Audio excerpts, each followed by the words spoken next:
Hello, fellow big thinkers, and welcome to the Big Think Mailbag. Number 3. It's been a while since we've done one. We were looking at our schedule with all the E3 stuff, and we thought we should maybe answer some of these. We've got plenty of... Only because we remember. We do have that show. This was almost a Days Gone spoiler cast. Sorry, everyone. See, here's the thing. You're welcome / you're sorry, or we're sorry. Whichever You're sorry. We're doing that. Apologize, God Lords. We're doing that eventually. I did not play that entire game to not get a chance to rant about it for 45 minutes. I don't know. I really like the idea of that just happening. You're Of just bamboozling him into playing Days Gone with nothing to come of it. We're recording this the week before E3, so if something came up at E3 that, seems relevant to our question, we're just ignoring that knowledge. That's why these voices you're hearing are trapped in the past. Bob, are you ready to answer some questions? Yeah, sure, why not? Okay, well, our first question is from Hobie Bryant. He says, Dear Castle Superthink, is there a game you've ever disliked, then went back to and ended up enjoying, and why? I used to be really hard on Borderlands 2, but now that it's free, I gave it another chance and have been having a lot of fun with it. The DLC characters are much better than the base characters and helped his enjoyment. And he likes to note that the writing is still as funny as Gangrene, but the game itself is fun. Bob, are there any games in particular that spring to your mind? I guess not Street Fighter. It's just Star Ocean 2. When I first played it way back in the day. Look, I said this before. My dick feels so big right now. I've warmed up to it over the years, like going back to it, getting used to it not being the pixel art from Star Ocean 1. Mm-hmm. And it has some really endearing lines, like, that seems like about 8 points. I need to go. Star Ocean 1 has really gorgeous sprite art that Star Ocean 2 doesn't have, but Star Ocean 2 counters this by being completely insane. Yeah. Star Ocean 2, for me, and keep in mind I didn't play 1 first, kind of redefined what an RPG could be, because I had mostly played Dragon Quest and Breath of Fire, Final Fantasy, and in none of those can you learn exhaustive techniques like cooking, which present itself as useful for a very small segment of the game. The skills that you can learn in that game that have micro... You can't give every character a instrument and have them perform as an orchestra to give you buffs in combat. See, that's insane. You can't pickpocket your own party members in town when you separate and get exclusive items by pickpocketing your own party members. You can't pickpocket a character that appears in one scene once if you know how to make it appear, and it's an incredibly broken item that just randomly gives you random things as you walk around. This is an amazing, deep game. Casey, what game have you disliked and then went back to and ended up enjoying? That's tough. I'm trying to think of something that I genuinely just went, no, I don't like this at all. For some reason, From Software games immediately come to mind of me very much disliking them and then going, I like this. It's an acquired taste. Yeah, I had a similar arc with those of, I'm okay with them now. True, my taste has evolved from disliking them, thinking they're great, thinking they're going, oh, well, they're all right. I would, this works. This is serviceable. Okay. Mr. Field, do you have any games? Dark Souls. Because I tried it 3 times before I liked it. See, this is and funny. I guess the only reason I liked it the final time is because I forced myself into a situation where I couldn't stop. You always gotta sound crazy no matter what you're doing. Well, I said, okay, I will stream this for my friends, and I can't just quit like a little baby. And that's when I started to like it. The first time, I went the wrong way and got killed by skeletons and thought, wow, they weren't kidding when they said this was really hard, which is a good reason why the marketing of that game being really hard did damage to that game and franchise. Now, I would love to say Dark Souls like the rest of you, but I'm not damaged enough to say it's a good game or even acceptable. I'm still... What happened to you saying you were afraid to say Dark Souls was bad? Look, I got really fucking tired that one day and tweeted it. It's now out there. I can't fucking bottle it back up. People know I think those games are shit. I don't know, Dan. It just sounds like somebody needs to get good.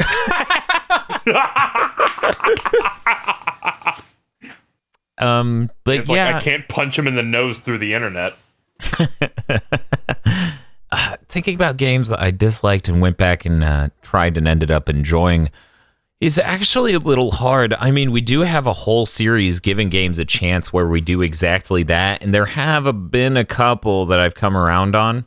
Mario Sunshine. But there aren't any that I ended up really enjoying, per se. In fact, I think the closest to, like, I absolutely hated it to, like, the most change emotionally probably happened with 20XX, which I wouldn't even say I ended up really enjoying it. I just ended up mildly enjoying it. It's like if somebody took Rogue Legacy, made it worse, and then made it Mega Man. Like, whereas I love Rogue Legacy, I had a ton of fun with that game. 20XX, it's just okay. I think it's fine. I would play it and enjoy it, but I wouldn't be able to do it for very long. So really, I don't know. I actually remember games from my youth really, really, really, really well. So most of the time I can think back on the game and go, yeah, that was awful, wasn't it?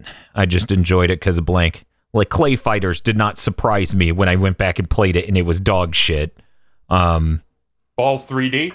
Balls 3D was never good. Oh, that's mean. The one game ever that has just floored me with how bad it was when I went back and tried it was a game called Claymates. Let me look that up, make sure that's the name. Claymates. I recall that. Yes. Claymates has a very good visual style and a really neat aesthetic and plot around it, where your character is turned into clay by an experimental machine. And if you combine with different colors of clay, you can turn into different animals and get different traversal abilities. And it is a 2D platformer for the Super NES and possibly Genesis, but I'm just saying SNES. It was a neat game. It, however, is as far as I can tell, European platforming game. And as such, it's bad. That's all you need to know. I feel like you answered the opposite of the question they wanted. Yeah, well, I'm just trying to give them the same exchange, where you remember something being blank and it is the exact opposite. That game still has a lot of charm, though. So I can still appreciate it and enjoy it, but it is a real fucking tire fire. So there you go, Hope Bryant. I answered the bizarro version of your question. Moving on. Anonymous C says, "Hey guys, love your work. We do too. My question is, with licensed games like SpongeBob Battle for Bikini Bottom getting an HD remaster, what other licensed game would you like to see get the same treatment?" For Anonymous, it would be Simpsons Hit and Run. This is quite surprising. I was assured that this would have been an impossible thing to happen. Oh, but KZ, we were talking about a remaster, and this is a remake from the ground up. Wait, what is this? The Bikini Bottom one? Yep. What? Feel scrambling away from the L, like, no, don't let it touch me. Don't let it touch me. Also, I didn't say that. I told you an anecdote about other people reacting poorly to the suggestion on Twitter. Dan corroborated my story on Twitter. Feel. Paraphrased. No, that was actually a fucking joke. You totally did say it wasn't gonna happen, but yep. I'm not here to own no, you. Casey, it's not happening, and you're like, no, the Game Grumps canceled the remaster. That's not what he said. Well, luckily it isn't a remaster. He added a few more words. What he said was, Game Grumps hated it, so they got it canceled because all of their fans just started beating up on the idea on Twitter.gov. That's what he said. That's exactly what I said. I think I said. That is literally what you said! They beat up on... I think I more said they beat up on it, and then they stopped talking about it, so I don't think it's happening. No, You literally said they canceled it. The source of me saying I did not say the word canceled. I absolutely did not say the word canceled. When the subject of this game existing, I said, you know what? It was about THQ Nordic because they have like 800 studios. I said, maybe they should do Battle for Bikini Bottom. That's a game that I enjoyed. And you're like, no, it's not happening. And then you went on your spiel. Now, and it's happening. Okay, I was wrong. You're right, KZ. So I'm gonna try to answer I have a question for the other podcasters here. My answer to this is legit. Tony Hawk Pro Skater 3. I was about to say, of course, Dan will say a Tony Hawk game. I'm surprised you said 3. I thought you would have said one of the newer ones. See, okay, so here's the thing, right? If I had my way, it would be Project 8 because Project 8's really great. It just runs like garbage. But I think there's something a bit more classic about Tony Hawk 3.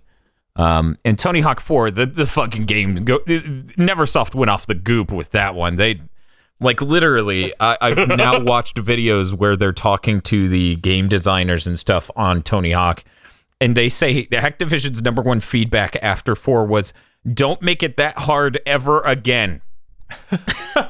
That makes sense. As a Tony Hawk fucking guru, the definite guy to go to on this podcast for that shit, Tony Hawk 4 is completely insane. The last secret level in the game is, we took this level from our BMX game, we changed nothing, get 1.5 million points in 2 minutes. It's like, this game isn't even fucking designed to skate. What are you doing? And that's where I left that playthrough on the live stream. Tony Hawk 4 is absurdly difficult, and so if I would choose the 3, it would be Project 8, Underground, or 3. Those are the 3 I would want. My baby is Project 8, but I feel like 3 would perform better and more people would appreciate it. Bob, do you have a game? I've been trying to think. I mean, it's okay. You can say the Cowboy Bebop PS2 game. You can say that. That never actually released, even in Japan. Oh my god. The PS1 one released in Japan, but the PS2 game. The PS1 game is just a fucking shmup. Yeah. I found that out like a couple fucking weeks ago, and it blew my mind. I'm like, yeah, because that's the part of Cowboy Bebop I wanted to play. Right? It's like, what are you thinking, man? So it's okay, Bob. You can totally say the Game Boy Advance Yu Yu Hakusho Spirit Detective game.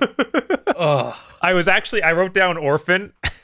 I was like, that'd be hilarious. That new anime, though. Right? The new anime. I mean, that has a chance. The new anime's coming out. I mean, guys, that was the game I was going to answer for that first question, but I felt that was too bold to say. I came back and really enjoyed it. It'd be really neat to see those Bleach and Yu Yu Treasure Maid games being brought to new systems, because those are actually fun. Like, there's not much quite like them. They're like 4v4 fighters that don't feel anything like Smash Bros. And are just really unique. Yeah. It'd be cool to see them do that again. That'd be neat. And I agree with that. Phil, do you have a licensed game? I guess we can't say, oh, get this, but add more characters, right? I guess we're stuck with just... You're stuck with just asking for what they made. Okay, I would like a HD remaster of One Piece Grand Battle Rush, which is on the GameCube and PS2. Okay. It is a One Piece fighting game that is a clone of Power Stone. Oh yeah, I played that. It's actually pretty neat. It has the chibi-style characters, right? Yeah, it has the chibi-style characters, and you're looking at down like above from a 3/4 angle, and there's items, and you pick up and throw at each other. Cool. You have the big cinematic supers. That sounds pretty tight. So, KZ... Ideally, they just make a new one.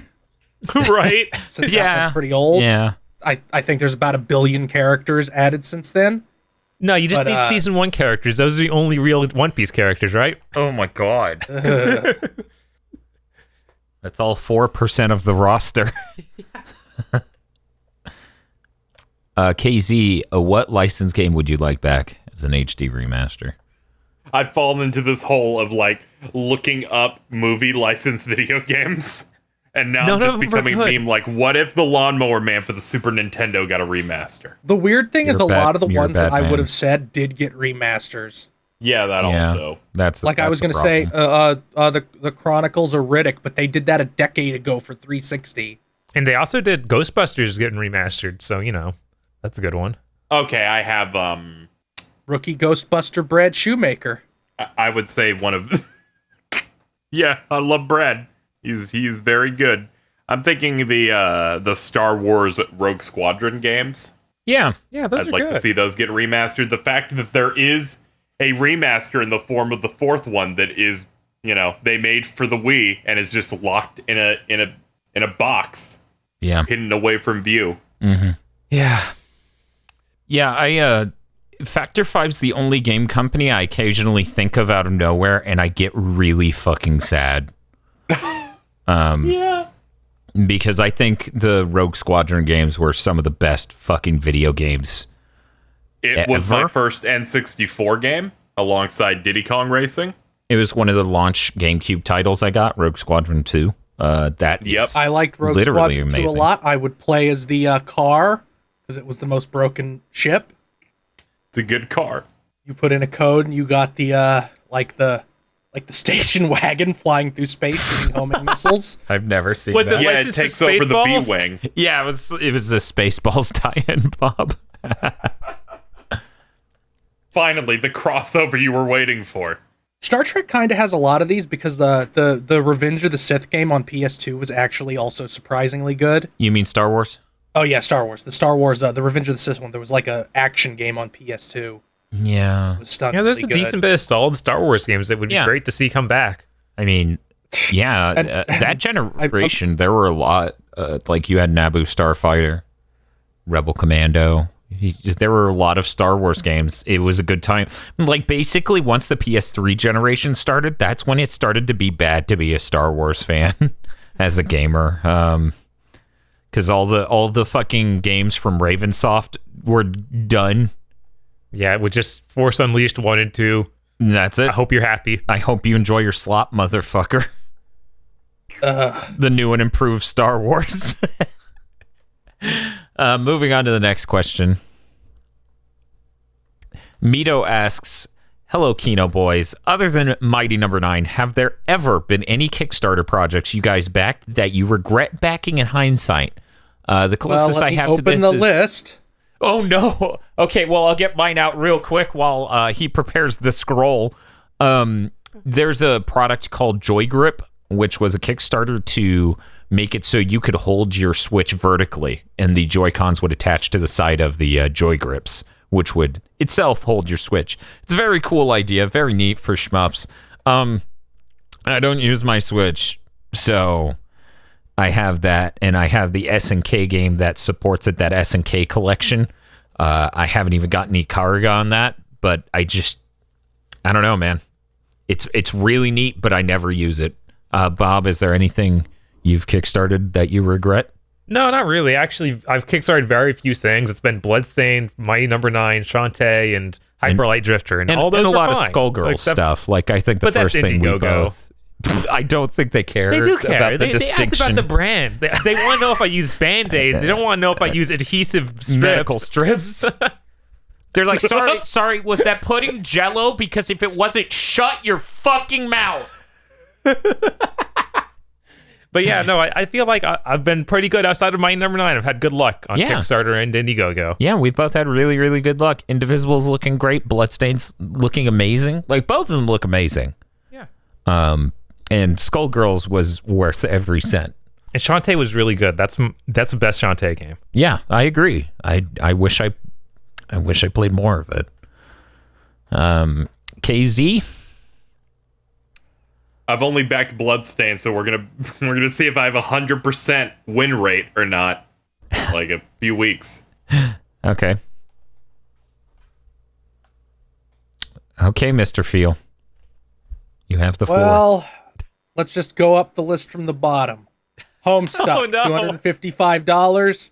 Oh no! That was an L. That's an L that's on my soul forever. Oh. I was actually happier when it got canceled after the first episode. Like, good, I don't have to think about it no more. I don't have to be like Dan and repeatedly play it over and over again to purge my soul of demons. Look, Mr. Feel, all I'm saying is people are looking forward to your 3-hour review of the Homestuck game. I can't I wait. need a second. So this was a minor one. Mercenary Kings. Yeah. Yeah, that was just Yeah, we did. They got we didn't Paul back Robertson, it. who did the sprite art for the Scott Pilgrim game, and he did a bunch of videos and animations before that.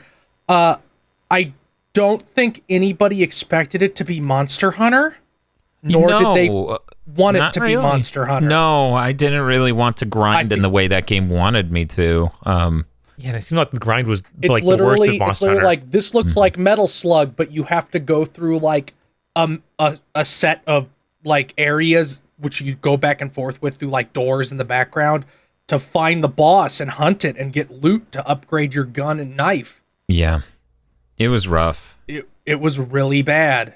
It's unfortunate. I was really in love with that game at first, and then it broke my fucking heart. And I didn't even back it. I was just a person excited for what that game looked like. I enjoy Paul Robertson's animation style, and I enjoyed Scott Pilgrim. And on paper, this game was a really neat concept.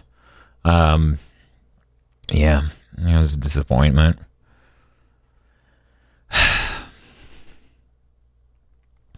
Are there any others of long and storied history of your mistakes that you would like to cover here? I backed The Adventures of Pip a couple years ago. There's not a story. The game just sucked. Yeah, that's understandable. I've heard people were not in love with it. And then there's the other two were just like, we had problems and I don't know if we're coming out. So I'm going to wait and see if they just give up entirely or if those games actually don't come out before I criticize them. Okay. Relevant to this discussion, somebody in the Bloodstained Beta comment section said, I pre-ordered this game 4 years ago, and I said, no, you fucking didn't. That's not what kickstarting means. No, it's just a pre-order. These are the same people who would be like, pre-ordering I've been waiting the scam. 4 years. Why isn't it 1,000 hours long? Right, exactly. I waited 4 years. Ignore that one of those was you polishing up the graphics because I shit-talked it. Anyway, we have from what Phil has written down as Anonymous PR. Oh, no! I assume it's initials and not he's calling them out as being a member of the publisher syndicate. What was the best video game that you just couldn't get into? And what one change would have made it would you have to... Oh, my God. Okay, 1 second. Would you have made to make it more accessible to you? Hell of a sentence. Mercenary Kings, I'm just going to gank that right fucking now. Completely change the leveling up system. Give you a legitimate leveling up system. Change the loot drops so that way it's not the world's shittiest Monster Hunter elements. That game would have been so good. It would have been so good. I weirdly enough, very similar. I wish the Scott Pilgrim game scaled better. Because at a certain point, I felt like it only made sense to go and find the secret shop instead of worrying about leveling up slowly through legitimate play. Well, don't worry, Dan. The Scott Pilgrim game just doesn't exist anymore. That's not... Great news, Bob. I mean, it doesn't exist until Epic buys it and just puts it out on their thing again. And if you bought it on previous platforms, you still can't re-download it. Get fucked. Wait a second. But wait. Does that mean that they're going to have that hot exclusive DLC that has stolen animations? Yeah. Because they hired someone other than Robertson to do the animation for this fucking DLC stuff? I'm taking it these two have never heard of that, Bob. No, not at all. What game did they steal it from? I think it was a Mega Man game. Yeah, it was some sort of Mega Man game, probably a Battle Network or something. They stole like a whirlwind animation, and it's one of the DLC characters' main moves. And they were really close to launching the DLC, and someone pointed out it was stolen frame per frame, and then they were like, we're gonna have to delay this DLC. It was pretty good. Bob, what one change would you make to a game to make it more accessible to you? Which is a great way of saying good. Right. I have a hard time thinking about this, but I feel like Diablo 3 is what jumps in my head. Okay, that's not one change. I know. It's not. Like the entire skill tree. Okay. It's like I think Dan misrepresented the question. Okay. I think the point is to be like, I can objectively recognize this is a good game, but it isn't working for me. Oh, then not Diablo 3 at all. Right. It says, and I'll read it again. What was the best video game that you just couldn't get into, and what was one change you would have made to make it more accessible to you? That was the right. I mean, maybe someone else should go first. I'll try. Basically, we're trying to find the one element that baned Batman's spine, and the spine was the game. Okay. So you're just trying to prevent it from being DOA, you know? So you don't get to talk about Ninja Gaiden at all, Bob, because you know it's not one problem. I mean, one strong problem is the bosses. Like that's okay. If you just want to make it super broad. I still think accessible is a very weird and loaded, very narrow perspective on this issue. Right. Because a lot of problems. I've never fucking played a video game in my life and said, this just isn't accessible. Right. It seems like go it's if more Bob is trapped in the flavor crystal prison. Adding flavor text to saying that you don't like it, but you want it to be more something you do like. Yeah. It's the weird. only game I would ever apply the phrase "it isn't accessible" to is Spelljammer, which that game's fantastic. I don't care that I fucking suck at it.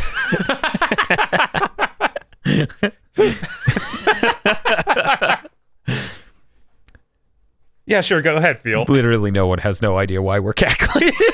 More people need to play Spelljammer. We have an amazing video of a ye old quick play. Bob, that video is 6 years old. You stop recommending they watch it right now. Oh no, you're right. Don't look that up. Go delist it, Dan. Let me go look up the video. Nope, I'm delisting it, and it's your fault, KZ. No, don't. So Phil, go ahead while I delist this video. Well, I don't even know what the video is of. The first one is Hyper Light Drifter.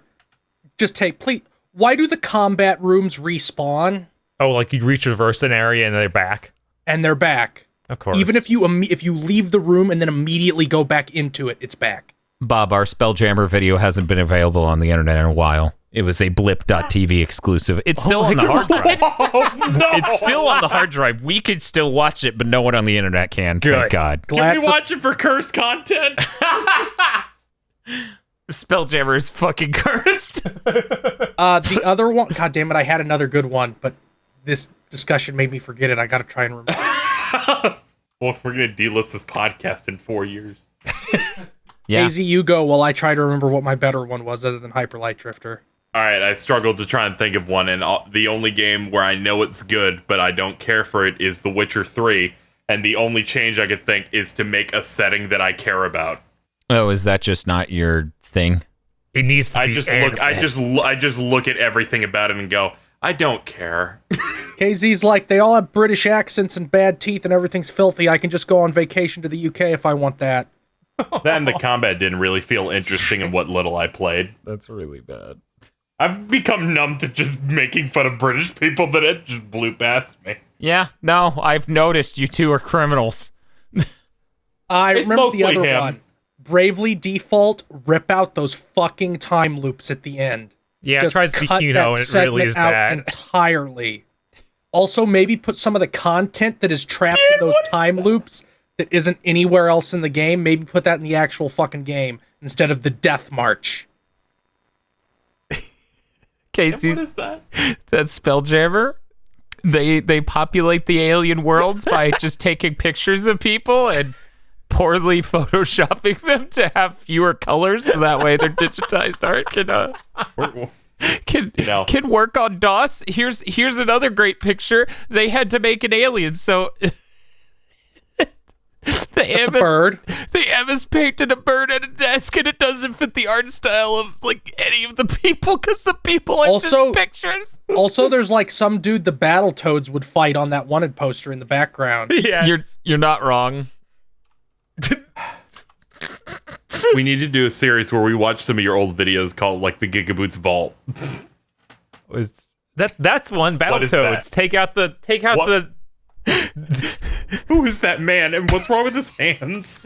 Take out every level, Bob, because there isn't one that isn't nightmarishly brutal that hates you. The first one's fine. I feel like maybe it's just all of the motorbike segments. Just take all of those out. That would help. You still have the one where you ride the unicycle being chased by the death orb, and the one where you have to race the mouse, and the fucking snake level. They're all like bad. Every single level in that game has a nightmarish gimmick. Dan. No, this one must be posted. Okay. I have a question. Which member of Channel Awesome is that? That's Comic Cat, obviously. That's Comic Cat. Can't you tell? Yeah, Comic Hat's about to drink his potion to turn him into Super Comic Hat to fight Dark Comic Hat. So, anybody else with this question, or? And he's gonna go save Chickbot.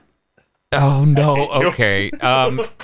So it sounds like everyone answered that. Bob, did you get out? Yeah, I think I got something in there. Okay. Phil, you good? I guess I answered the question. Like, Neo really needs to fix its endgame loot drops, but that's like endgame stuff, so I'm like, I enjoyed the game up to that. Yeah. So it's hard to say that applies, but maybe.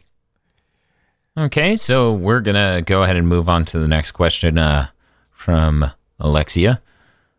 To all, do you think virtual reality will ever be more than a small gimmick? What would it take to change it from an occasional gimmick to something that people can enjoy as a medium for you? Thank you, from Alexia. P.S. Pride Month is raw.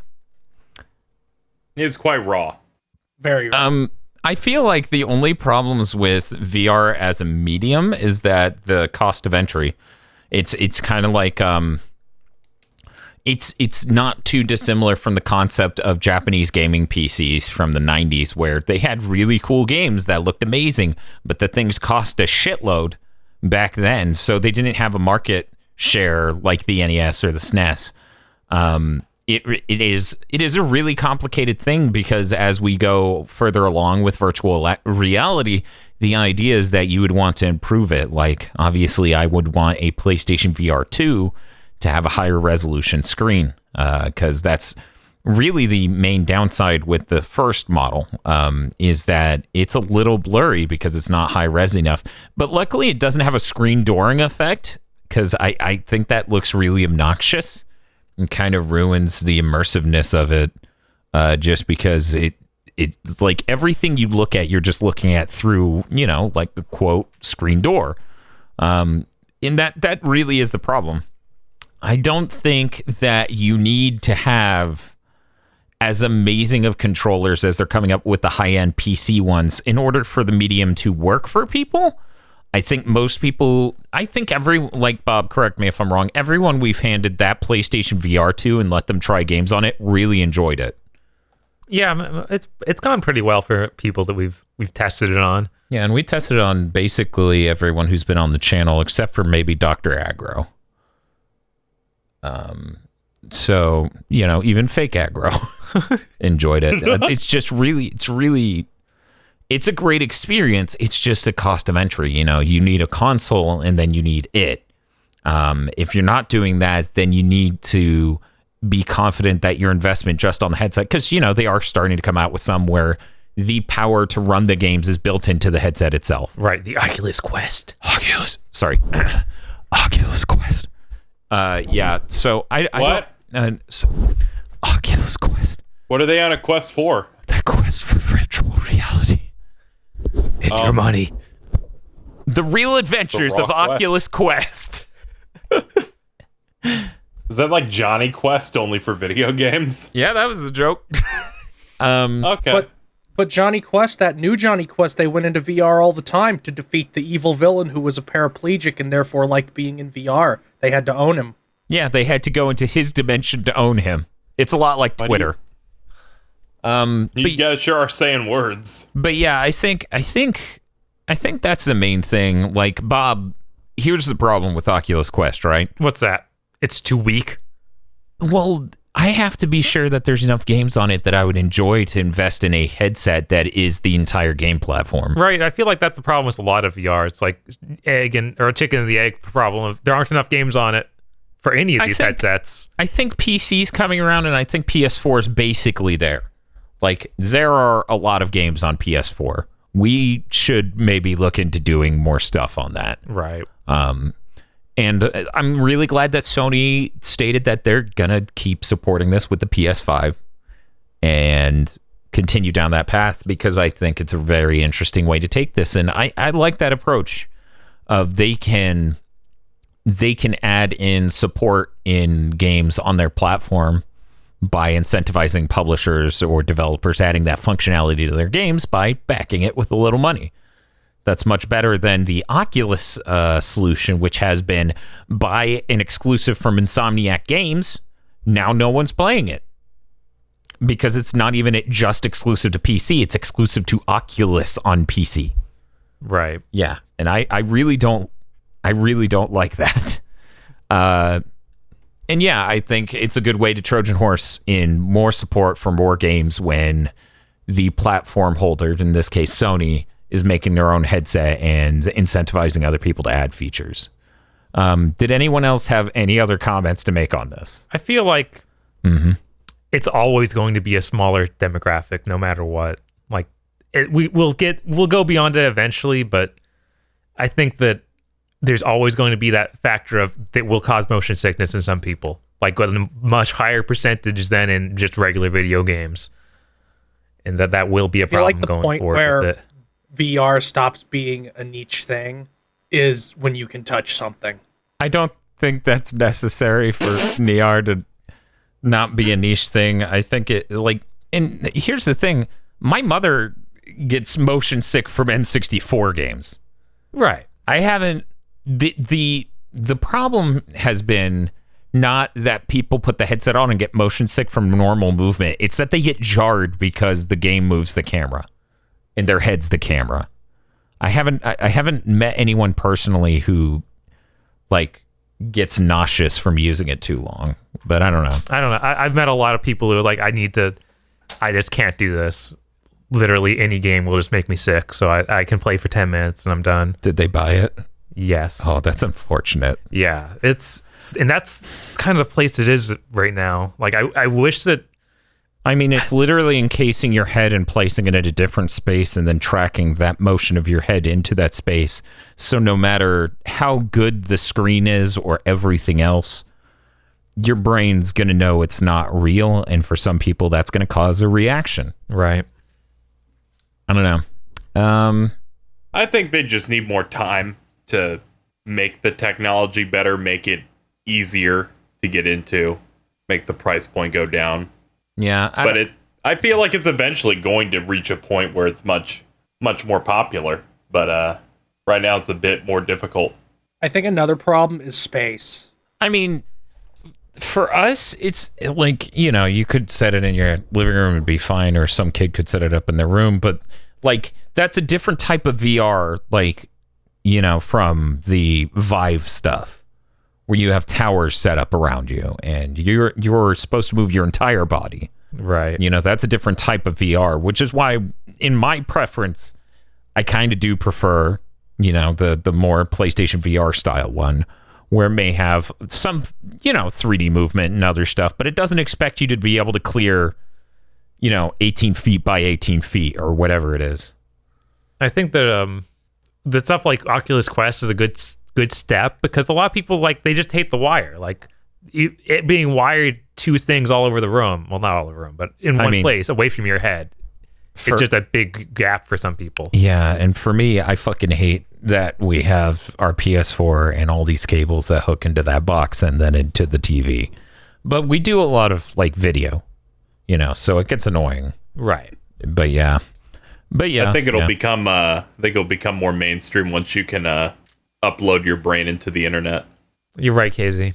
That's just totally reasonable. That's why you should really get do Stadia. Think that a lot of people, Google Stadia. VR. I thought Phil was about to agree. No, I'm curious what he was going to say, though. What were you? I was going to say I absolutely think I'm not video gamers because I'm not talking about them. They're a little bit more realistic for once in this area. But I think the average person hears the term VR and their brain goes to Star Trek and the holodeck. Yeah. Oh, yeah, the holodeck game.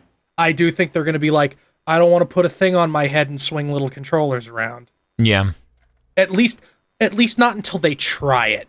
I think trying it could flip a lot of people, but the issue is there isn't an easy way to try it unless you know an enthusiast who bought this thing. Right, and that's the real issue is that there's not enough getting people to try this sort of thing. And it is just a different type of experience. And when people try to express that with words, it sounds like corporate speak or hippie bullshit. Like whenever anybody goes, and even gamers, I think, I don't think just somebody saying you put on the thing and you're in the game and you still play with the controller is appealing to hear. I don't know about doing because I haven't done it, but just saying, okay, I'm playing the same game I was, but now there's a thing on my face and I'm interfacing with it the same way. Yeah, which is why I think that people are a little bit more excited about the stand up and swing things around version. Yeah. But then that causes space issues. Even if you carefully set it up, there's videos of Giant Bomb guys smashing their hands into stools in the space they set up to play these VR games. Yeah. I think the new stuff they added with the Vive Pro or whatever it's called, where it has the proper finger detection, so it can tell if your fingers are open or whatever, is a really helpful way to make interaction with the environment in 3D a lot easier. And I think that's neat, but it's still clear out a bunch of space for this, which I don't think you need to have a good VR experience. But I digress. We should move on. Does that Oculus Quest, can you attach that to your PC, or is it, no, you're stuck on the Oculus thing only? I'm pretty sure the Oculus Quest is just its own platform, and that's all it works with. That's really stupid. Sounds like an adventure to me. So, Dracon Ultimus says... All right. He's very powerful. Wow. Is he in that one game you keep posting things in the Discord about? I think I put that in wrong. I think it's just Draco Ultimus. Okay, that makes infinitely more sense. I'm pretty sure I've read that name in the chat. Let's go with Draco Ultimus. Dear Gigaboys. Spelljammer. And Phil Casey. With the anti-loot box bill brewing in Congress, high-profile failures such as Fallout 76 and Anthem, a new gen of consoles on the horizon, and so on, major changes coming to the industry in the near future. So I ask, which companies do you see going defunct, or at least taking irreversible blows in the next few years, and why? Who do you think will be the ones that will succeed them, if at all? Thank you for taking my question. P.S. Hashtag FreakerGang. So, first things first, Nintendo. I was at the dollar store today, and I saw Anthem in the video games in the dollar store for $13. That's amazing. It's where it belongs. Also, I fucked up. This is not $1. False advertising. Well, Family Dollar isn't explicitly a dollar store. It's just a bargain store. You gotta go to the Dollar Tree, your adult playground. You want things that cost $1. Look, I get your deep cut feel. I know what you're referencing, and he does amazing food reviews.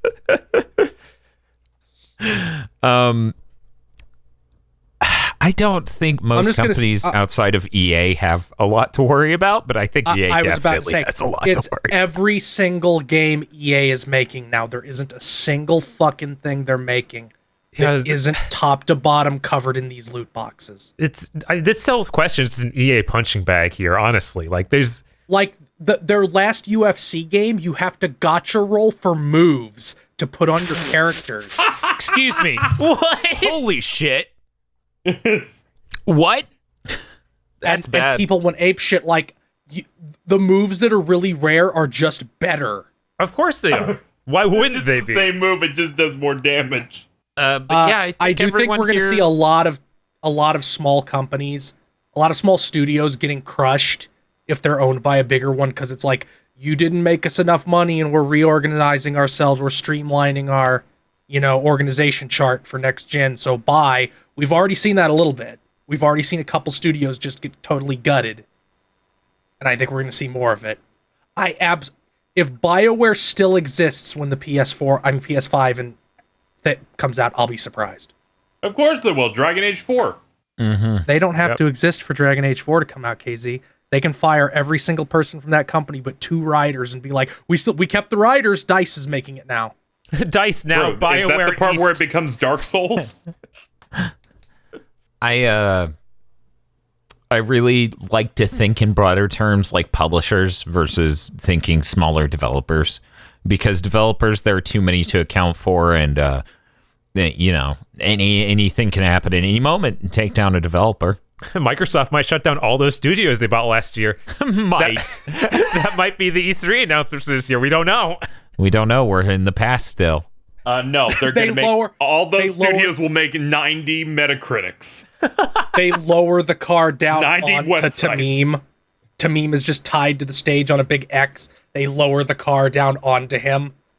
Okay, I'm getting into this. They crush him under the McLaren. This is funny because in our E3 2019 Gamer Premonitions, we actually talk about how they had to clean the blood of the Banjo-Kazooie fan off of the stage before they would roll out the McLaren.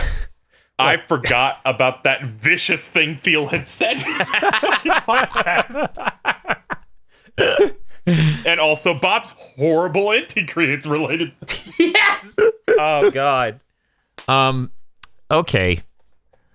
I think everyone agrees though. EA.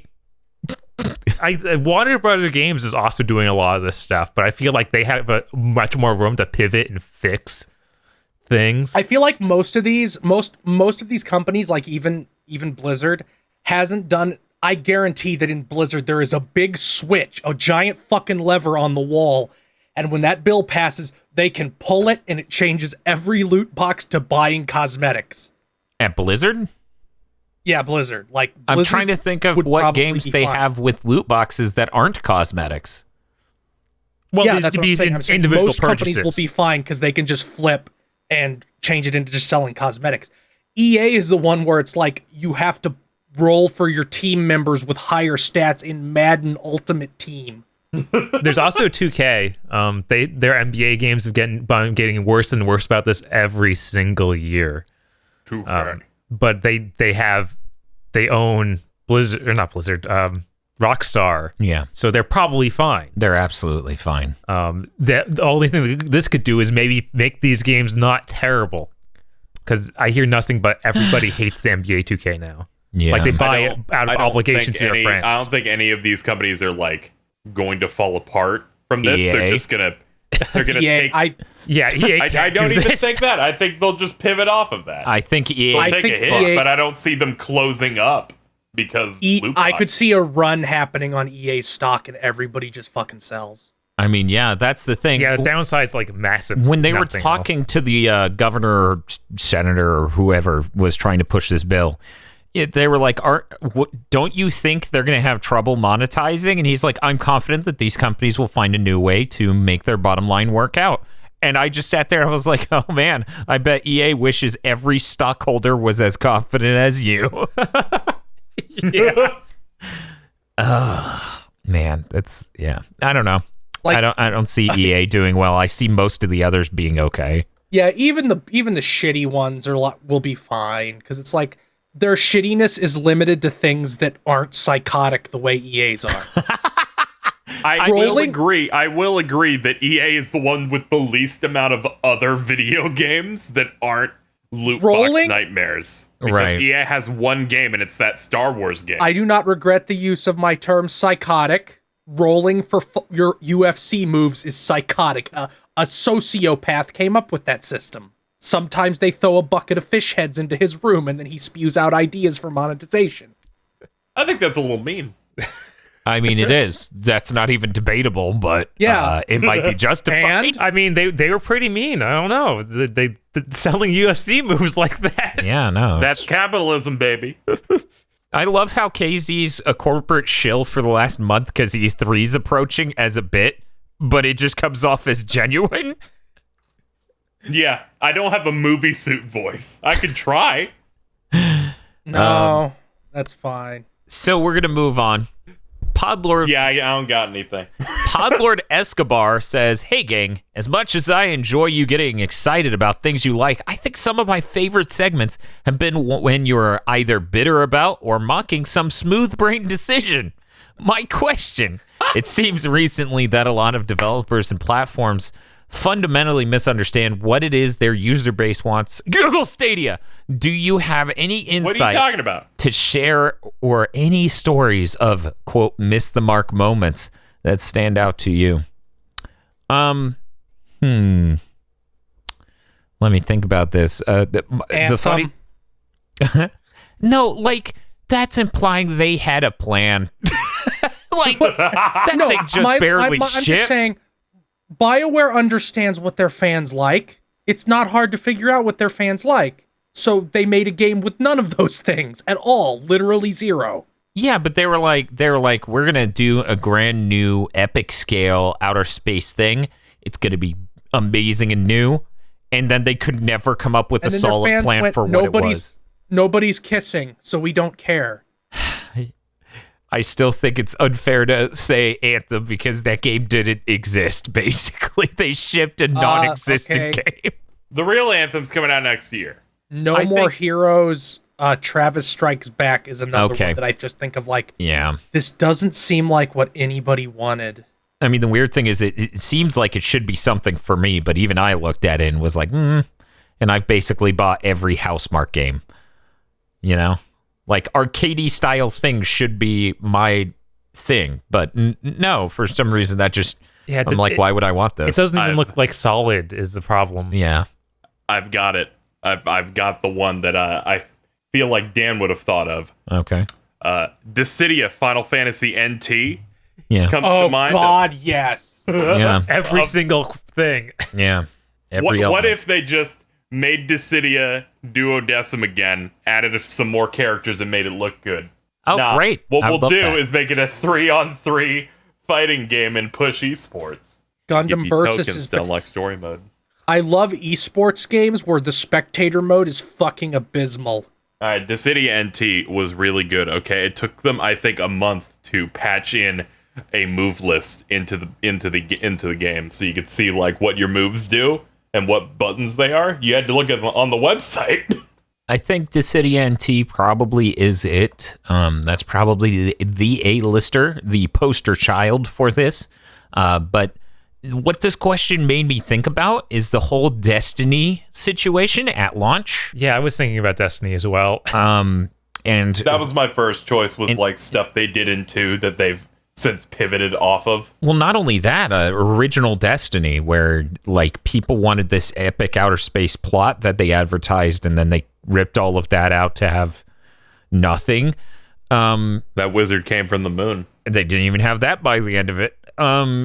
There was, I think, the first wave, you know, the whole game, and how it isn't what people wanted. The second wave, whatever. I think the last moment, the last flag planted in the ground of Bungie has no fucking clue, and Bob, you can correct me on this, was the whole loot cave situation, or as I call shoot cave, because you can find loot in a cave in a video game. That's not weird. How many video games do you shoot at a cave for hours?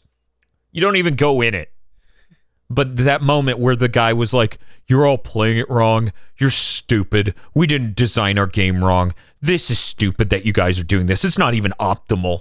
Like, that was their response as a company to people doing this. They later went to GDC and basically said it again on stage, where they're just like, "No, you're all wrong. I can't believe you're so wrong about how to play our game." God, that was so frustrating. Touch? It was. No, it's the children who are wrong. Children who are wrong.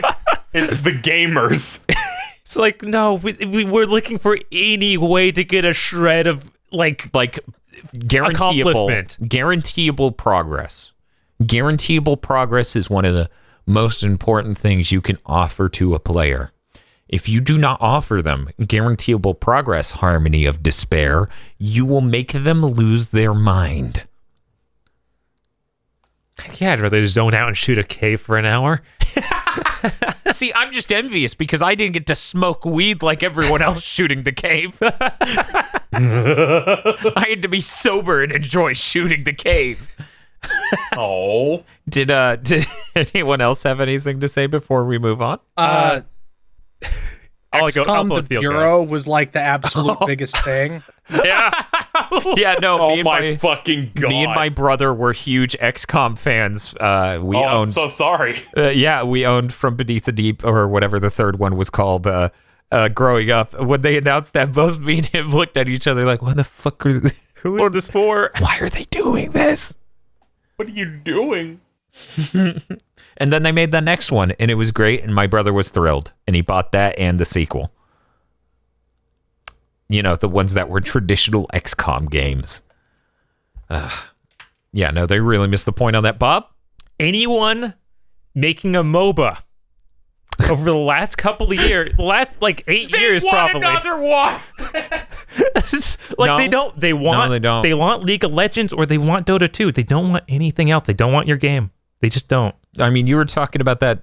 Was it you or Phil who was talking about the dude from Steam Spy that was like... Oh, yeah, it was Phil talking about that. Yeah, when you release a new game, you never pull people off of Dota. All the Dota people want is Dota. No matter what. He pointed out, when Overwatch did its free weekend before launch, every single game on Steam lost a significant chunk of players. Dota 2 lost none. Dota. Yeah. That weird game that they had, that unfortunate studio that was bought by Amazon, they had made them make that basketball MOBA thing. Yeah, they took Double Helix. Yeah, Double Helix. So they stopped making Killer Instinct. They became Amazon Game Studios and made Breakaway, the MOBA basketball game that has been canceled. Okay, I got a good one. Elder Scrolls Online. A game spawned from the fact that Bethesda didn't understand people just wanted to play Skyrim with their friends. I agree with that. Thing. And that is what I saw from people at first, that they played it and hated it because it was not Skyrim. They brought it back, but that game existed initially because they were like, people say they want to play Skyrim with friends, so we'll make an MMO. Yeah. Yeah, and that's the same reason they made Fallout 76. They were also wrong about. They did it in the most complete, backwards, stupid way they could. Mm-hmm. Man, Bethesda's on this list a lot. Yeah.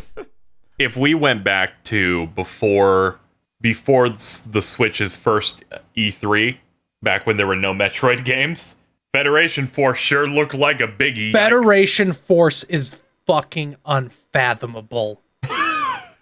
I have no idea how you didn't predict what was going to happen. I mean, literally, Nintendo could come up for this question 5 times.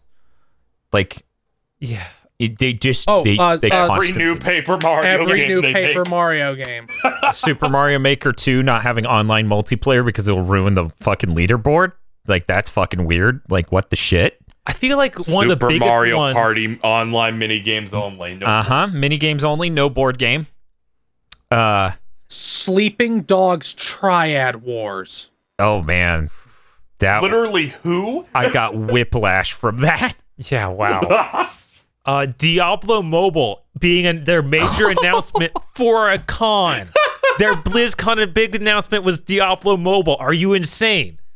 How could you not have 12 different analysts tell you that was the stupidest thing you could ever do? This is the number one reason why you hire from gaming publications. So that way someone who's worked with anyone ever in the press field can go, ain't nobody gonna like this. Someone who's not deaf, dumb, and blind. Right. I like that they allegedly pulled it.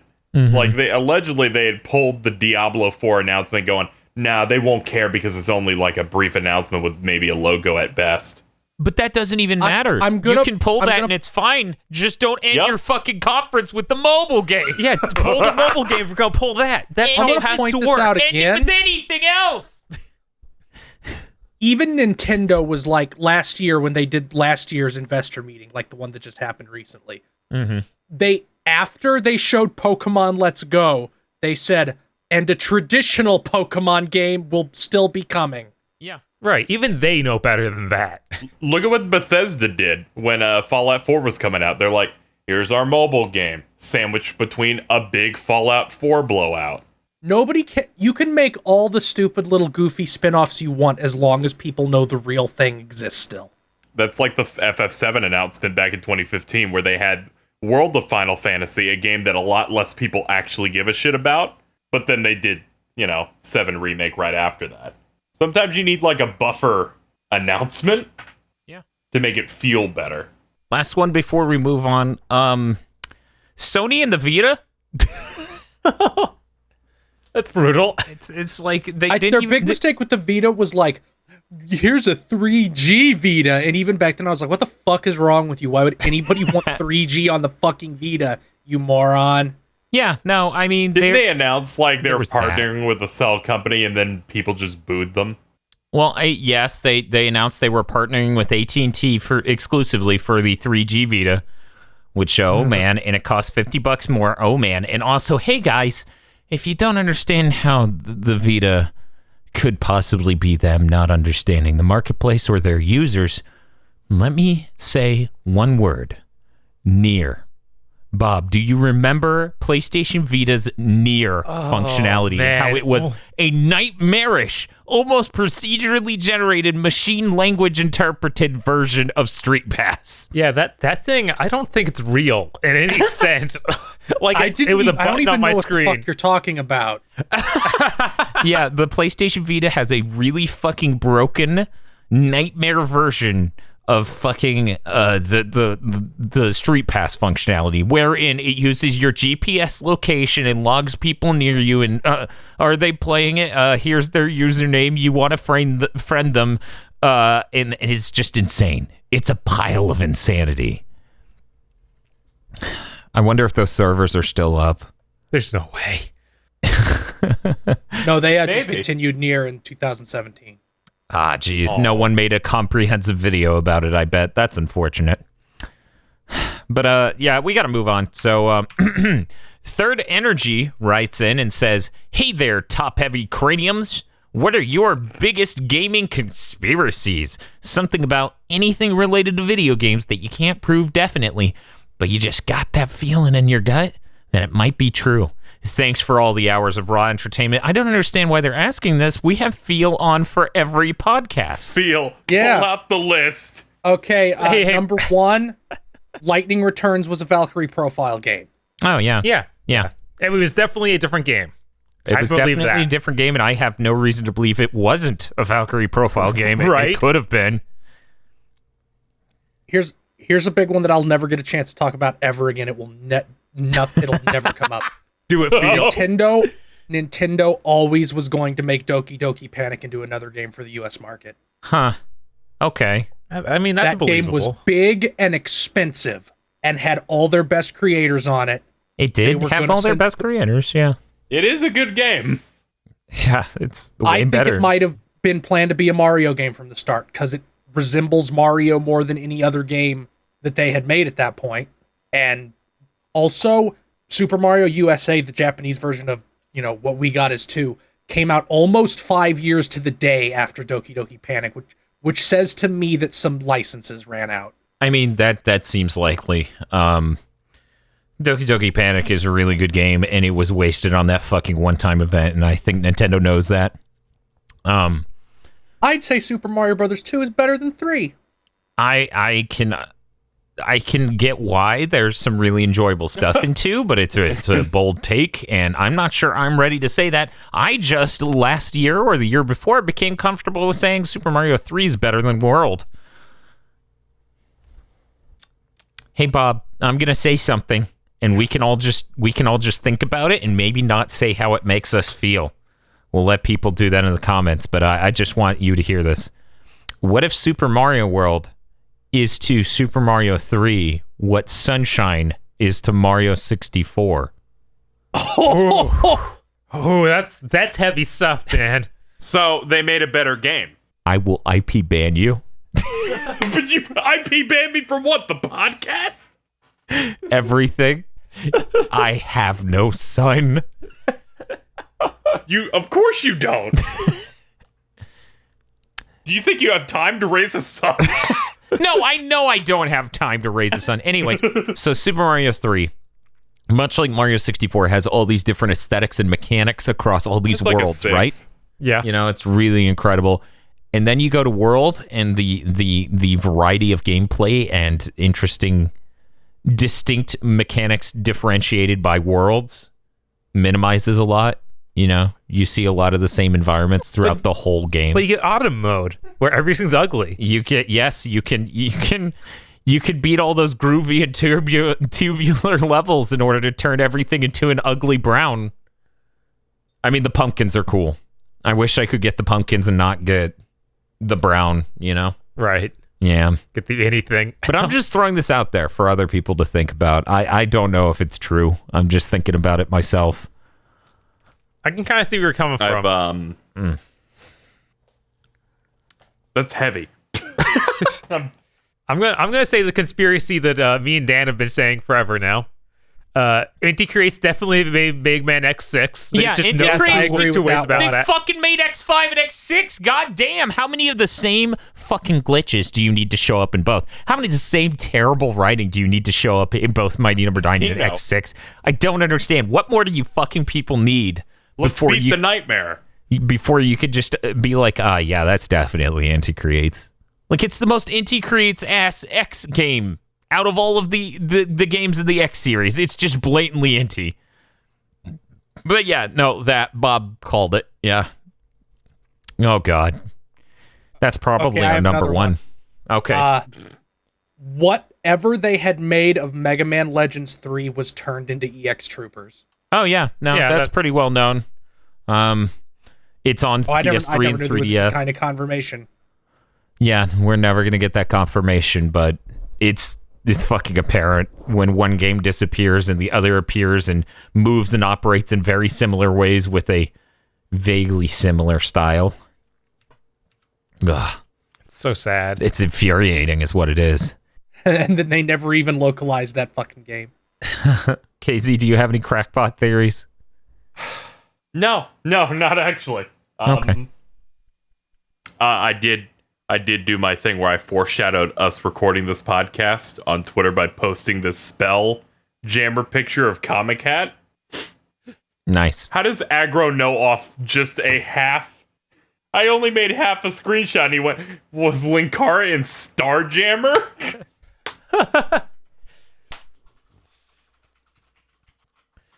Okay, I have one last one. I have now replied to said tweet. Time. What you got? World of Final Fantasy was a Kingdom Hearts game, and then Disney said no, make Kingdom Hearts 3. God damn it! Yeah, that's what he says. I'm surprised KZ doesn't have any of these Square Enix takes. Because the characters look like Kingdom Hearts characters. They're designed very similarly. The train that goes around to the worlds could very easily just be the Twilight Town train. And all they would have had to do is stick some Disney characters in here or there. So... Yeah, I don't have anything crazy of like... I don't really think about that much. Of just like, no, here's what happened. I do like looking at those Metal Gear conspiracy theories. What? I feel like that's the absolute peak. No, don't you know, Dan? Death Stranding is actually Chapter 3 of Metal Gear Solid 5, and Konami let Kojima leave, destroy their company's reputation, and drag them through the mud for several years for the epic ruse of Death Stranding actually being the ending of Metal Gear Solid 5.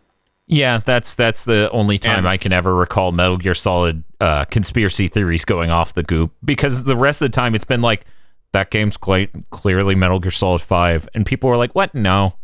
And then they're like, if you look at the logo, it clearly has an inset for Metal Gear Solid 5. What? It's also PT. You look at the photo in Death Stranding. They blurred out the woman in both of them, and it looks like the woman from PT. Got him. Yeah, both have eyes and mouths. I think my favorite insane theory that I've ever heard of anything was Chico is quiet. I'm gonna be real. if that game was done, I would be like, yeah, no, it wasn't in the game, but the Phantom Pain isn't done. So who knows? I mean, just Quiet seriously just disappears, like in a random mission. She just walks out into the desert and dies. Yeah, it's like it's an epic callback to Kick-Ass Via when Movie Suit goes out in the desert. I have no idea what you're talking about, but please do not speak again. Here's my quote conspiracy theory for games. Metal Gear Solid 4 never got ported to the 360 because the spaghetti code to make that game work on fucking cell processors was such a nightmare that it couldn't be ported to the 360 CPU. Then by this gen, they realized they would have to overhaul it entirely to get it to port to fucking anything. So who knows? Maybe we'll get an actual HD remaster of Metal Gear Solid 4 on the PS5. It is entirely possible because those CPUs are for once more powerful, so they can more easily port that code over. I mean, here's the thing, right? When you have Naughty Dog struggling to port The Last of Us to PS4 and have to retool it heavily, that kind of says something. Persona 5 got delayed for like a year and a fucking half because they were like, how do we make this work on PS4? Which is insane because that game is clearly not to be an asshole. It is clearly not a very CPU intense sort of game for the PS3. Right, it's not exactly like, doing crazy physics simulations or... Yeah, everything that makes it good looking is the style. Like, there's no graphical prowess in that. Like, not in that way, no. So, yeah, that's my crackpot's conspiracy theory for video games. Metal Gear Solid 4 port was not easily possible until PS5 generation. So I'm looking forward to a version of Metal Gear Solid 4 Bob, that runs at 720p. Whoa. Because the original's closer to SD resolution. So cinematic. We're gonna move on. Can't wait for that. It'll be truly Kino. Really? I will be glad when you have to revisit Metal Gear Solid 4, Mr. Feel.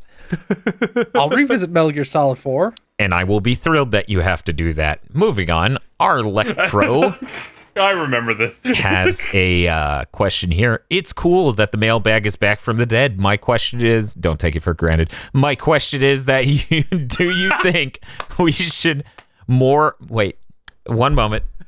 I'm going to read this as it's written. My question is that, do you think we should more mantle characters in games? An example would be characters like Terry from Batman Beyond or Miles Morales from Spider-Man 2099. Field note, he means passing the mantle, if that isn't clear. It's not Why'd at all. you have to...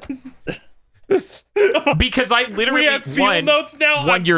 Your field note is in the exact same font. It's not italicized. It's not underscored. It's literally in there with the rest of the paragraph. Two, I made the mistake. I had no idea that's what he meant because the word mantle means to jump over a fucking thing, right? I made the mistake of assuming you'd read the entire question before reading it aloud. And I was like, Terry did jump over some fences in Batman Beyond, but do I think I'm gonna say no. Do I think we should have more characters that... Well, I'm stating the question. That way people who... Do we think there should be more characters that pass on the mantle in video games, you know, like Terry from Batman Beyond or Miles Morales from Spider-Man 2099? Or 2099. They aren't the same character. This is a mess. This is written okay, mess. how about... So this question is, hey, mailbag, do you think we should make, there should be more games where it's like the second generation character instead of the first? Like Terry McGinnis instead of Bruce Wayne. More characters where they pass on the mantle to the main character. Okay, great question. Hey, Bob, do you have an opinion? It seemed like Phil really wanted to get his out, so I'll let him go. Okay, hey, Phil, you have an opinion? I think that's fine, but the video games aren't movies or TV shows, and characters usually have gameplay attached to them that people are fond of. So I think it's better to have... You can have that second generation character, like all the characters in Mortal Kombat, the combat kids, but you still have to keep the old guys around because they play differently.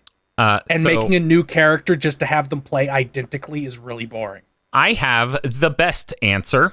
It is much better than feels. Yes, because Metal Gear Solid 2 is the best Metal Gear Solid game.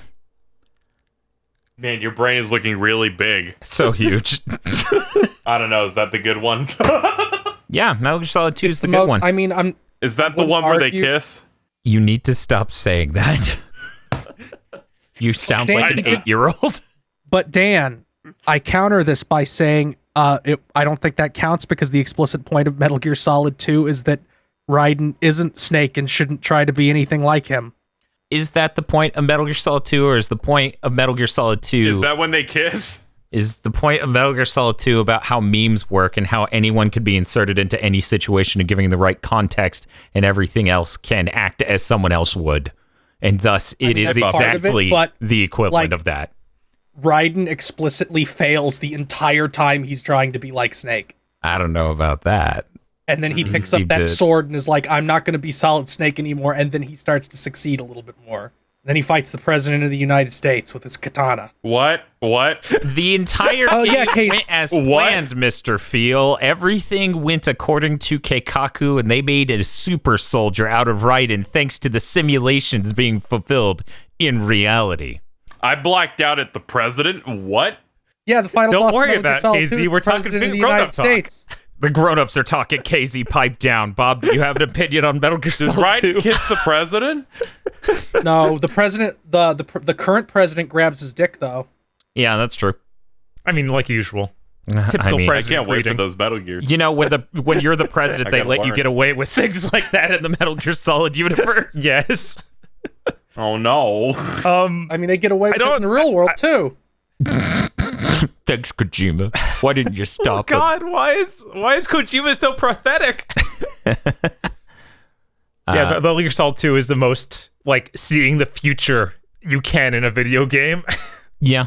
It's insane. But to not only talk about Metal Gear, Nero is really cool, but if we only had Nero and not Dante, that'd be lame. Yeah, I was gonna say also just I don't like the whole idea of the character replaces the old character. Say like Tekken 3, we have just straight replacements for guys that play identically, like with Jin when he first showed up, he was just Kazuya gameplay wise, and then later on they made him into like a real defined character that has his own moveset and stuff. And then the earlier ones, like the combat kids are awful. The combat kids are awful. Like they are just the most shallow. This is the same character, but a little bit different. Millennial. Yeah, we want to appeal to a new demographic with the same character archetype, and it's so lame. Bob, but I'm loading my gun and I'm pointing it at you, Bob. What's up? No. Are the combat kids worse than the Boruto gang? They're the exact same level. They are the identical thing. I was actually going to bring up Boruto next. Why you gotta do that? Guys, we're among friends. Please just call it Bolt. Thank you. Bolt and salad.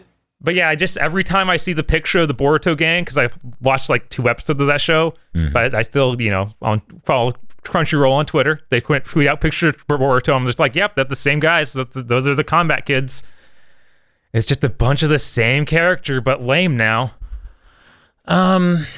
Here's the thing, though. I dislike the selection you made earlier of talking about, like, if Nero was just a new character and there wasn't Dante, that would be bad. I disagree with that. I think I think Devil May Cry 4 not being done is its own problem. You could have made a perfectly fine game around Nero. You didn't need Dante. Yeah, but I still think. But my point is, like, I don't want that. That would have been worse to me because I still want Dante's mechanics and systems. I don't think every game in a franchise needs to have the exact same mechanics and systems. I think the best thing that could happen to Bayonetta 3 is for them to fucking deviate at all from what 1 and 2 have been. I feel like you just start stagnating if it became the same thing and you didn't try to... I mean, fuck, even the Tony Hawk games passed the mantle from Tony Hawk to Jason Lee. Why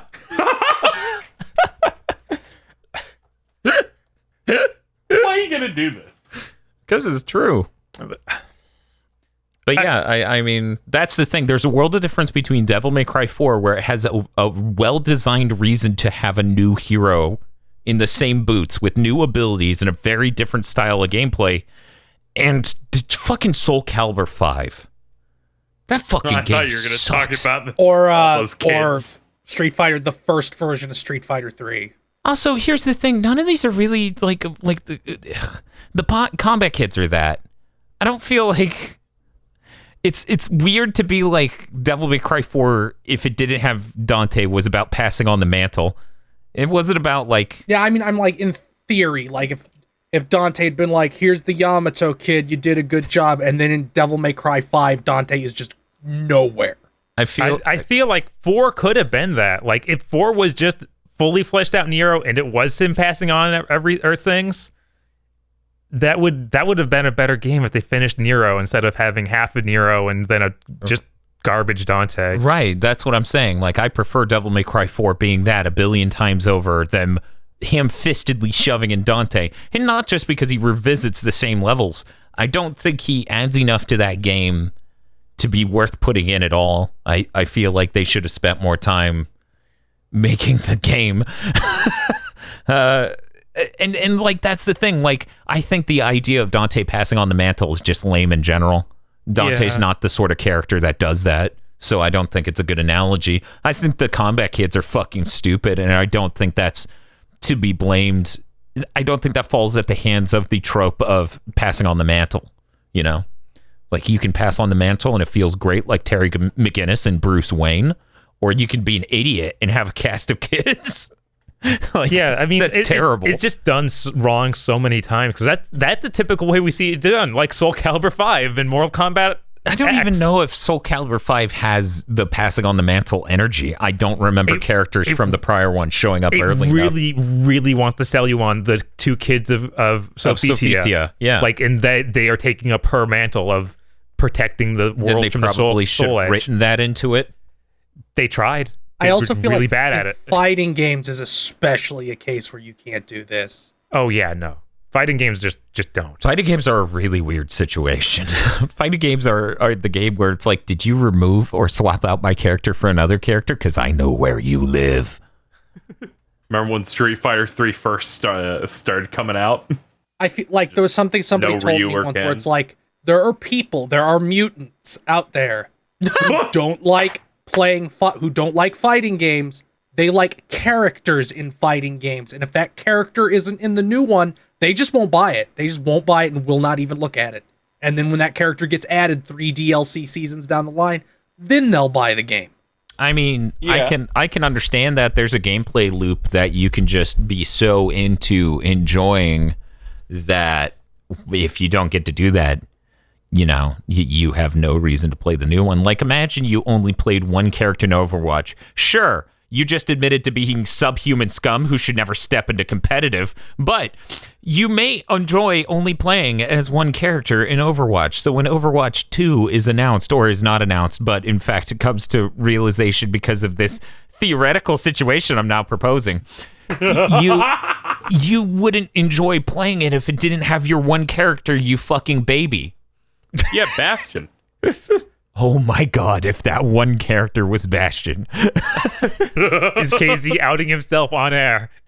No, KZ... I'm outing a friend. Is it Carl? No, it's PM. Oh, okay. PM, holy shit. It's fine. It's fine, PM. Just don't go into competitive, please. Thank you. In fact, don't even boot the game. Just save us. That escalated quickly. Dude, I'm just saying, there's nothing more frustrating than getting in a fucking competitive match, looking at the team comp, and a bunch of people being like, you guys need to do better, our healers are doing well enough, and you're just looking at the team comp going, no, you just need to change your character to one that makes sense here. No shit, all those melee players aren't being fucking stopped by your diva. It's like, shit, man, they got a Mei on their team. You're just walking in and getting owned. It's frustrating. We need to move on. Yeah, you're thinking about getting back into Overwatch. You need to leave. Thinking about. Leave anyway. The conversation. Big Nerd Sam wrote in. He says, Dear Gigabrains, and amalgamation of idle gigathoughts under the name KZ Excellent. That's me. What? Apparently you are full of idle gigathoughts. In the smoke of Castlemania, I have one simple question. What are your favorite Castlevania weapons, both main and sub weapons? My favorite used to be Super Castlevania 4 and the Cross, but Dan opened my eyes to the raw power of holy water. Thank you for the question, Big Nerd Sam. The positronic rifle from Aria of Sorrow is not amazing competitively, but it is really fucking hilarious to see him fire it. But I'm gonna say the main weapon, the Claim Soleus from Aria of Sorrow, because it's really good. And sub-weapon, we're gonna go Castlevania 3 Holy Water because it's broken. I have 2 sub-weapons, I guess, that come to mind. One is that pie. You've opened my eyes the pie. The darkness pie. The cream pie. The pie that causes mental damage and allows you to defeat Richter effortlessly. Effortlessly? That was 79 hits! Now, throughout Castlemania, whenever Bob has the controls, he has helped make me realize that why would you use anything else but the axe? In any and all situations. The axe is always useful. Don't even think about it. You have the holy water, Dan. I got this axe. You say that, but you saw how he dealt with those birds, which were allegedly the reason he had the axe in the first place. Hey, performance anxiety. He's doing it for the audience. Okay, I'm gonna move on unless Phil has opinions. I have one. I do. Bob has opinions. Okay, Bob can go first. Yeah, sure.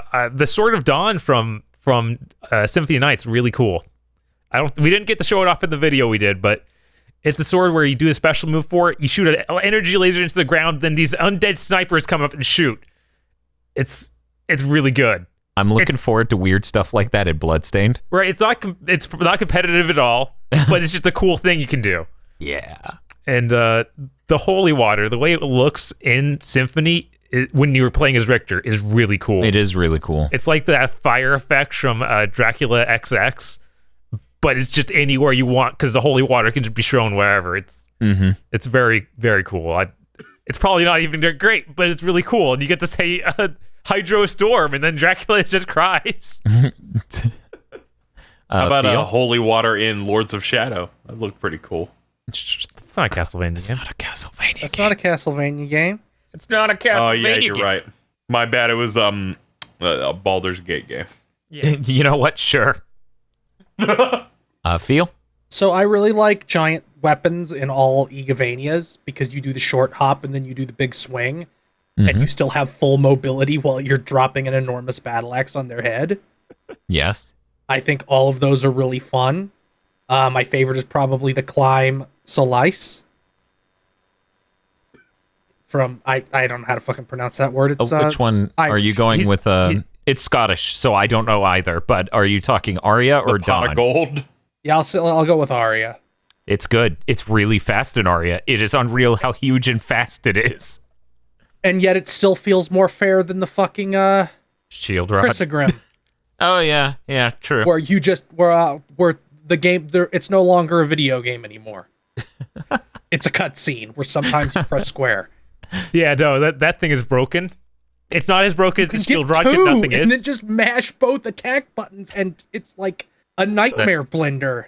Yeah, that's when you go all Giga Brain and you set both attack buttons to the shoulder buttons and you just mash them while you're walking and everything. And Dracula's like, "Hi, soul," and that's it. It's good. My favorite sub-weapon, I really like the cross. Yeah, I know it's not optimal in most games, but it's fun to throw a bunch of crosses that hit 2, or if you space it right, maybe 3 times. Yeah, it feels feels you get good. where it stops and holds in space for a second right where they are. Yeah. And you own the shit out of them with that. Yeah, it's really good. I love the I cross also kind of like the holy water in Symphony as Alucard because you can own the shit out of some bosses with that. Because you just toss 3 on them if they stop moving ever. There's not a boss anymore. I like that hit confirm sound in Symphony. Like when you throw the holy water on them, it's just really good where it just makes the smacking sound. It's hard to describe, but I enjoy that. Okay. The next question is from Jordevio. He says, Hey BTD crew, Jordevio here. I recently beat Yakuza 6 and the villain's actions made me so furious in the best way possible. What are some games that give you a similar level of emotional reactions. Huey. He's just such scum. Like, it's not even in a fun way. It's like, are you sure? Really disgusting. What did he do worse than Dewey or Louie? Huey is the most vile character in any video game that ever existed. Yeah. I've never seen a video game that made me want to assault a disabled person before. That's fair. Yeah. No, they go to great lengths to make him the worst piece of human, or like worst human possible. I'm gonna say the senator from Metal Gear Solid Revengeance.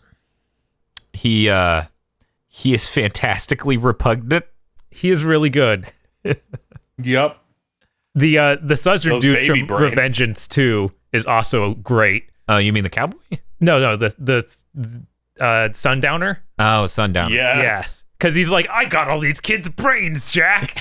I'm like, Yeah. whoa. Seems so good. The good old days after 9/11. Yeah. And No, then they fantastic. programmed the game wrong, so he has as much health as he does on the easiest difficulty on every difficulty. So you beat him before the fight actually starts. It's beautiful. You get to blow him up, and it's real cool. The best part is when he's launched at you and you do the big cut moment at the end. Oh, yes. You just do one cut right near his torso, and then you stop, and then he just lands in front of you, just a big chunk looking at you. I did ever done that. That's great. I do that. Sometimes I just do the head, so he's just looking up. Really good. I'm struggling to remember his name because it's been so long, but one of the major antagonists of Final Fantasy Tactics is just such fucking scum. Man, yeah, it has been way too long for me on that one too. I can't remember The any one of their who names. the one who is like who yells "Animals have no god" at a poor person. Oh, Jesus. Kefka Yeah, Kefka's pretty bad. is pretty on top of being the largest piece of shit he can.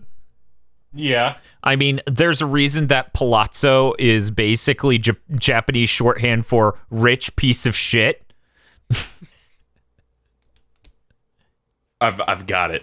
I figured it out. The most repugnant villain that I've seen in a game has to be Eric Sparrow from Tony Hawk's Underground. That He dude, is a piece of shit the entire time. Yeah, he's Yeah. pretty bad. Set shit on fire, ruined your career at one point. yeah, he's crap. That part in Thug 2 where he gets his head lodged in someone's ass and it has to be surgically removed. Oh, Wow. I never beat Thug 2 because it's a bad game. Part where he joins Organization 13. What makes it a bad game? The part where every single level has a vehicle segment because Activision told them to do that. The part where it doesn't have a rising through the ranks story anymore is now just some dumbass Tony team versus Bam team bullshit where it's fucking Jackass but for skating.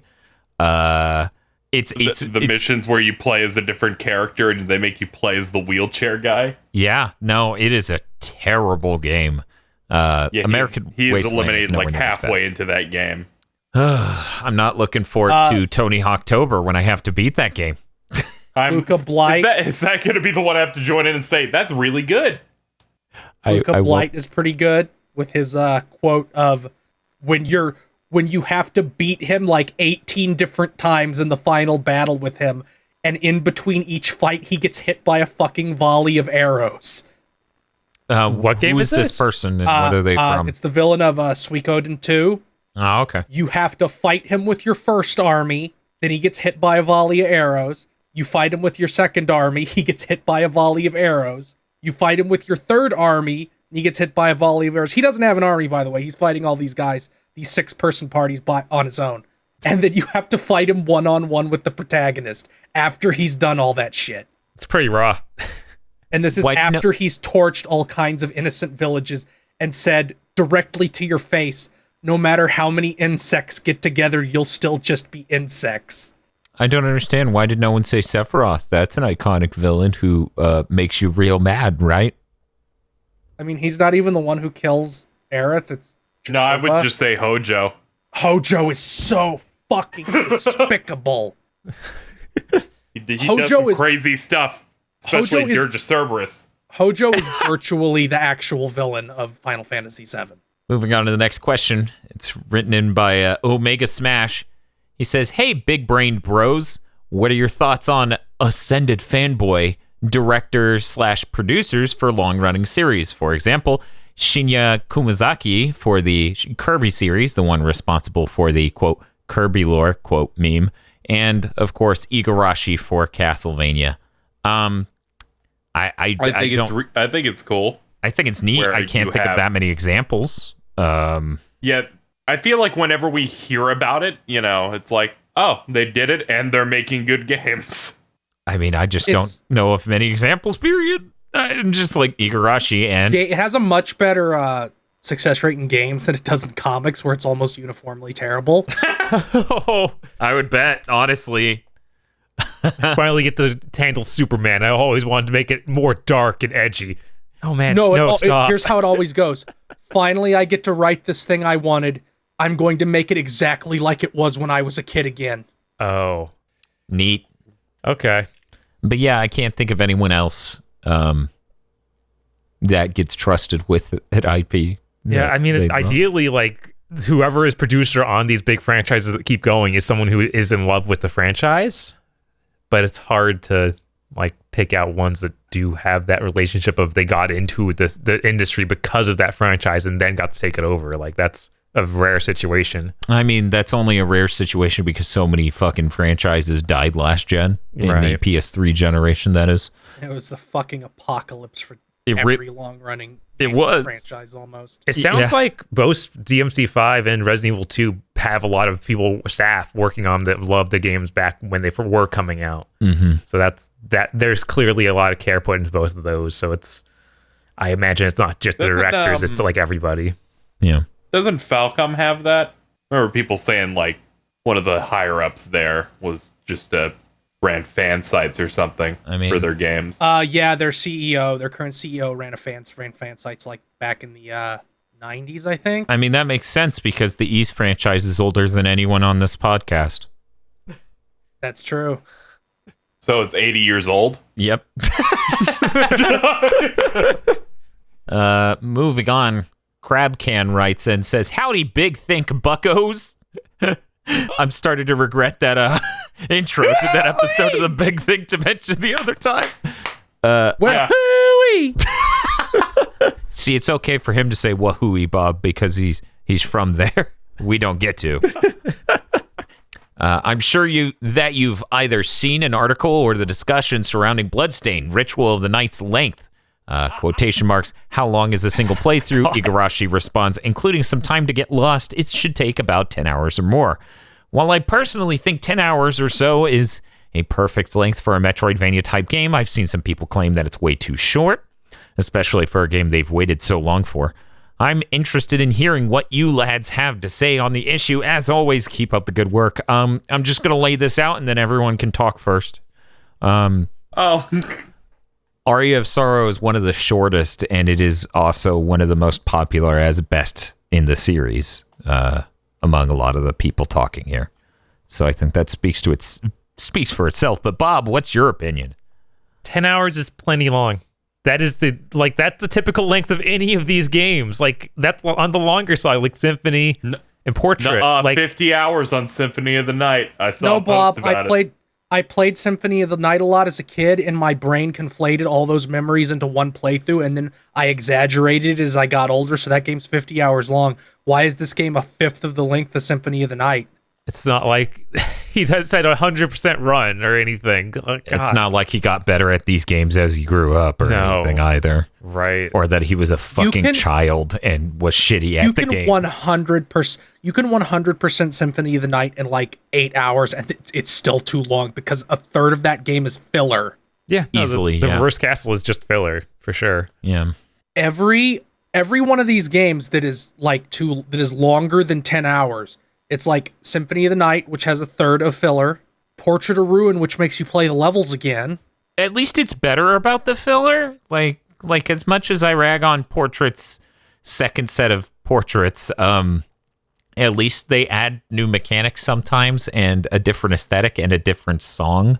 And they redo the layout so it's not just literally upside down. Yeah. So it's better, but it's still not great. But it's still not great. And yeah. I've played a lot of Metroidvanias. None of them are longer than 10 hours. Most of them aren't longer than 6. Right. The only good ones aren't even close to that. Like, Momodora is one of the shortest ones. It's probably 5 or 6 hours, and it's great. All the others are bad. I'm playing Hollow Knight right now.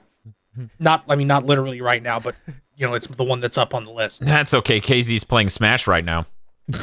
That game is way longer than 10 hours, and I think you could cut out a third of that game and it would be better. Yeah, I got hours into that, and I don't feel like I've accomplished anything. So yeah, definitely, if it were, I'd be halfway through a Igavania by now for sure. With how much Hollow Knight I played, and I felt like I wasn't even a quarter, and that's not a good feeling. Like you just don't have the progression into it. The speedrun achievement for Hollow Knight is beat it in under 10 hours. Oh my god. And then there's a super speedrun achievement for under 5, but the first level is under 10. KZ, do you have any thoughts on this? I think the length of Bloodstained seems okay. I feel like I'm gonna play it multiple times, so I wouldn't want it to be like 20 or 30 hours long. Yeah, I'm not.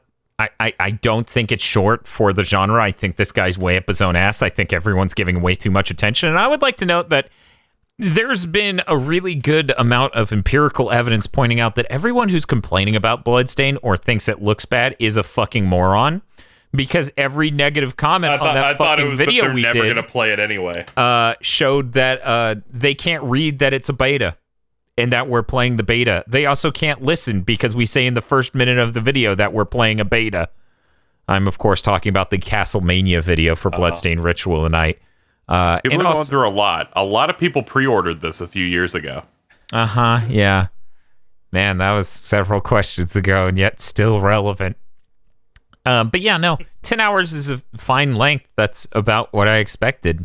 The thing is, Symphony might be the length of our spoiler cast. It might be. The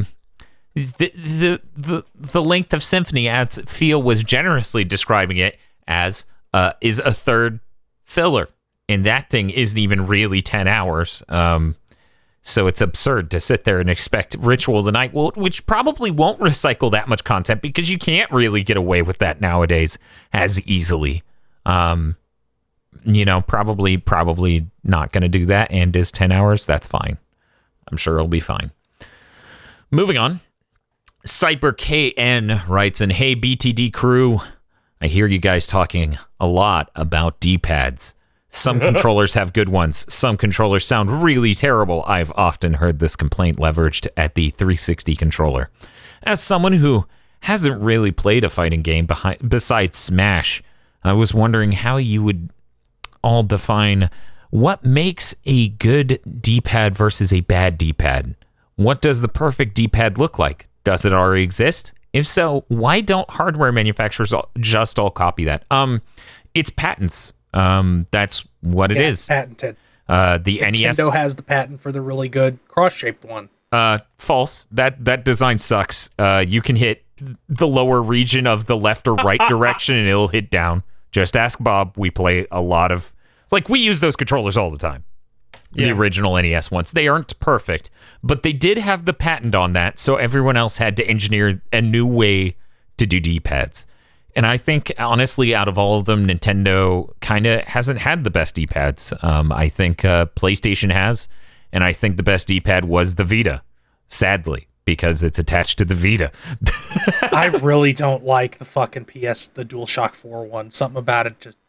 I can do things in fighting games, and they won't come out, and that doesn't happen on any other controller for me. I think the Vita one's the best. It has that proper micro switch feel where when you push the directions and the diagonals, it clicks and it feels good. And I hope the PS5 controller will take some sort of inspiration from that. Backing up a bit, what makes a bad D-pad? Here's the DualShock 5. It's a DualShock 4 with USB-C. I was reintroduced to the horror that is Stadia's controller and its D-pad of 2 popsicle sticks that make a cross. That's great. Oh, God. I keep thinking that was just a mock-up and fake, but no, they roll back out. They showed off their special edition controller. I can feel the sponge looking at it. So I feel like what makes a good feeling D-pad. If you hit the lower side or upper side of the left or right directions and it triggers up or down, I think that's bad. I think your D-pad should be designed at an angle where it's pretty hard to do that. I think you shouldn't be able to have your thumb on the middle of it and hit right and it take the force and go up. I think it should be a little bit harder to do that. Everyone on this podcast will agree, I believe, unless KZ's insane. If you put your D-pad on top of a stick and it's not 4 individual receptors of pushing a button, in fact is the 360 D-pad, that's bad. That's not a good D-pad. The 360 D-pad is so fucking terrible. Are you trying to say that I like the 360 D-pad? I'm saying that you're a man of many surprises, KZ. That is all I am saying. Yeah, this is like a weird... This is just like you popping and being like, I saw KZ out in the backyard yesterday. He's eating dirt. It's like, what? We have to... Dan's like, I'm really mad at the Mario Sunshine thing that happened like 40 minutes ago. I need to load this gun. No, I was just merely saying that I had a feeling with Mr. Field that he would agree the 360 D-pad was bad, and I wasn't sure about KZ. So I said, I think everyone's going to agree. Maybe KZ won't. That's a bad design. The Xbox One... The 360 D-pad is positioned in a way that I would never use it anyway. True. Is the Xbox One D-pad good? It's better, but because of where it's positioned, it's not great. What about the weird disc on the Elite? I've never even broke out the weird disc. It's something that I can't even imagine why I would want to use it. So that way it felt like you were using a Genesis controller? I mean... No, because my hand doesn't hurt enough. I know, right? If it's going to be a Genesis controller, I need spikes on it, and that was I need to get some grip. That was actually the next thing I was going to talk about. If your D-pad makes my thumb hurt after using it for a while, it's bad. The Dreamcast. Original Genesis, Dreamcast, PS1, the original design, where you can just use it and it'll hurt. Yeah, these are all bad D-pads. I think the SNES one is a great size and space, like orientation on the controller, but it's just not as good as like a PlayStation 1 when it comes to like how much off-axis rejection there is from the controller input. If you get what I'm saying. Yeah. I have a real soft spot for PlayStation controllers, especially the PS4. Honestly, that's like one of my favorite D-pads. Like, I like having the separation between each button. I don't mind too much that it doesn't click like the Vita one. Like, that's something that you or Dan will get really up on. But I feel like I don't need that. Like, it's without a click, I can still really feel like what direction I'm hitting. I think the main thing that throws people off, and perhaps this is what Feel's thing is that on the PS4, the extended handles kind of put the D-pad at a different angle from prior PlayStation controllers. That may be the case with Feel. I don't know specifically, but there's a lot of science and art that goes into designing a controller. I do hope the PS5 will just be a mild improvement, because I do think the PS4 controller is really basically the best. Just shove a bigger battery in, Pro and USB-C, and maybe you're the touchpad. Throw a bigger battery in. Literally use any other battery in existence and it will be larger. Yeah. The PS4 controller is the tiniest battery ever. Leave me a watch battery real quick. Got to load up my CR 2020s. I used one of those Hori D-pad Joy-Cons a while back. Oh, that felt pretty good. Unfortunately, the Switch's D-pad is not in a good place to start with, and also you can only use that thing in portable mode, so it's useless to me anyway. Yeah, that thing, like, I bought it right when it came out, and then it's like, it just feels wrong. Like, it feels soft in a way that doesn't feel good. I was going to say soft. Yeah. I think that's the main thing we came away with. It's really funny that this question came in.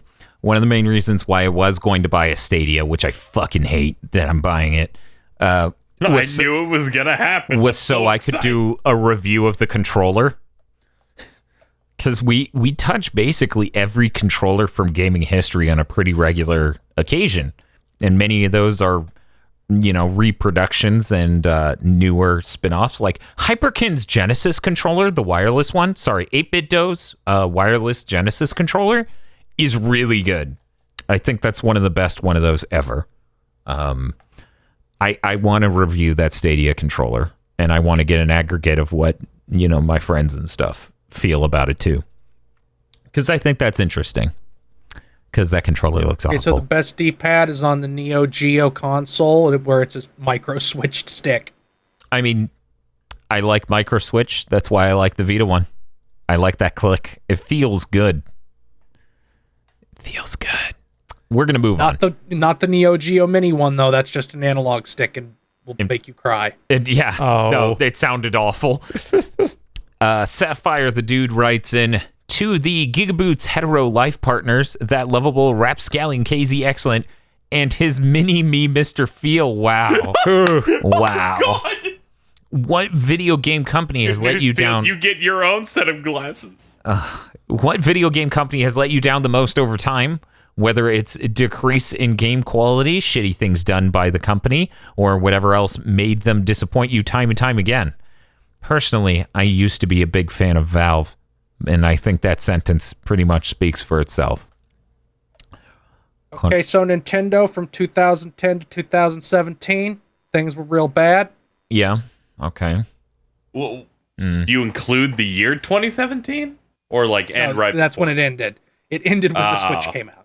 Okay. I'm trying to think what triggered that. Like, what came out in 2010? I can't remember offhand. It's when they stopped making all Wii games.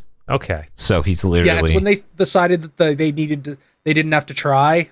So it's like it ends with Other M and the other Wii games, and then it's the entirety of the 3DS. It's the Wii U. Yeah, no, it's rough. And that's what he's saying. And yeah, I might extend that a bit. And yet, at the same time... By being more charitable, 2012 to 2017, just the entire life cycle of the Wii U. Well, let me see when Pokemon Black and White came out. It was 2011. That's exactly why I reevaluated my... Well, see, here's the problem. Black and White 2, which was the best version, that came out 2012. So I'm going to say 2013 to 2017. I wasn't the hugest fan of Nintendo. I hate the circle pad. I hate the 3DS's screen. I hate how that thing's weighted. I hate the 3DS in so many ways. I could spend an entire fucking podcast talking about it. So I'll cut off there and just say, Konami, just Konami, all of Konami. They stopped being good so long ago. I don't know why I should even have to explain or elaborate.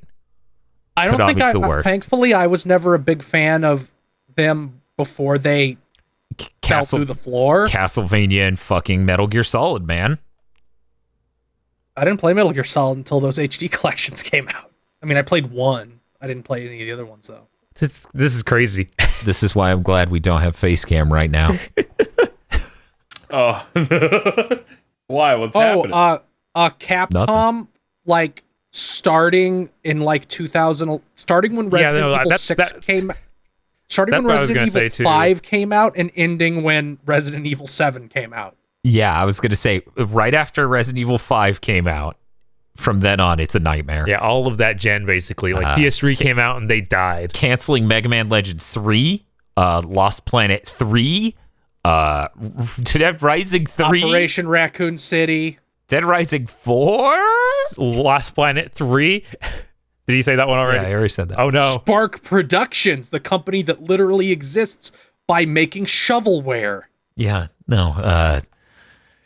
Capcom was in a really bad spot there, and I'm really glad they're turning it around with Mega Man 11, Resident Evil 2, Devil May Cry 5, and Resident Evil 7. And Monster Hunter World. Also Monster Hunter World. Yeah, I always skip them. Funny. But I should always reference Monster Hunter World. Funny thing was listening to an interview with Matt Walker, who's the producer, right, on Devil May Cry 5. Yeah, he's the big hype man for it. And I think it was an Easy Allies interview. And they're like, so how'd you get started? He's like, yeah, my first game was Operation Raccoon City. Yeah, because if you joined the company at that point, they were all nothing but bad games. He's like, it was always my dream to work at Capcom because I just love their stuff. And the way he has to talk about the bad games is masterful. Of like, yeah, we're doing some different stuff, you know? They had some fans. Yeah, you have to learn to talk like that. I'm going to change my... To exist, yeah. I'm going to change my answer to basically every single major Japanese publisher last gen. Yeah. No, too broad. It was rough. It was really bad. It was really bad. It was rough, especially as someone who definitely preferred the Japanese style of video game. Last gen was miserable. I have one. I've decided to opt, instead of like there was a chunk of time where they fucked it up but then they kind of recovered. I have one that's just continuing to not be great. EA, I feel like in the PS2 generation, there are plenty of games in their list that I'm like, yeah, I like this. Like, I enjoyed the Burnout games, some of their licensed stuff. I enjoyed a couple of the James Bond games, for example.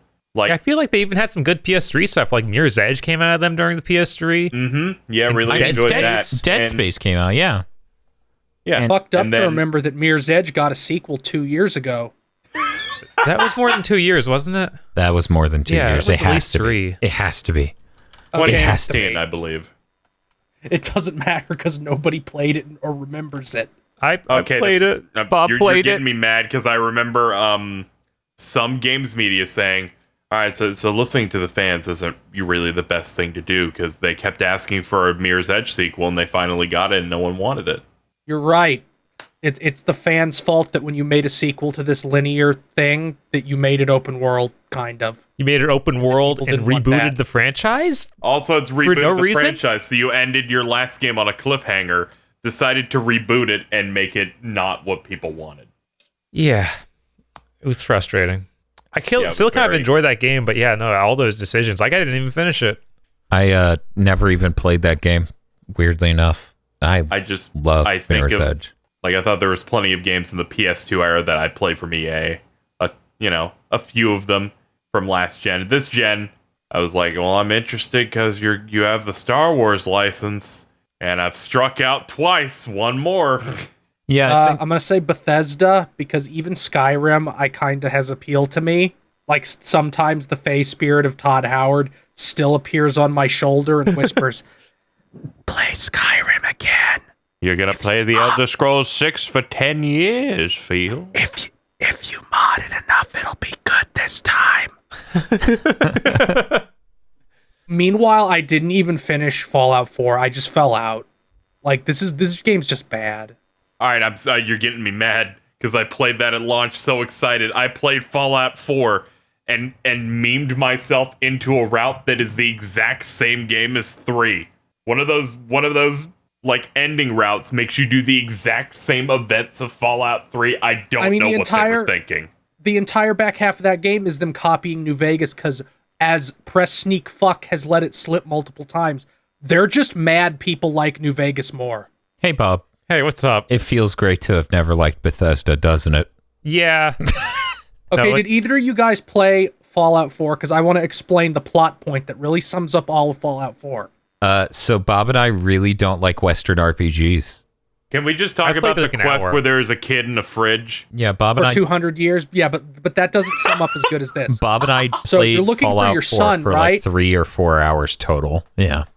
Yeah, we know about for your son. Yeah.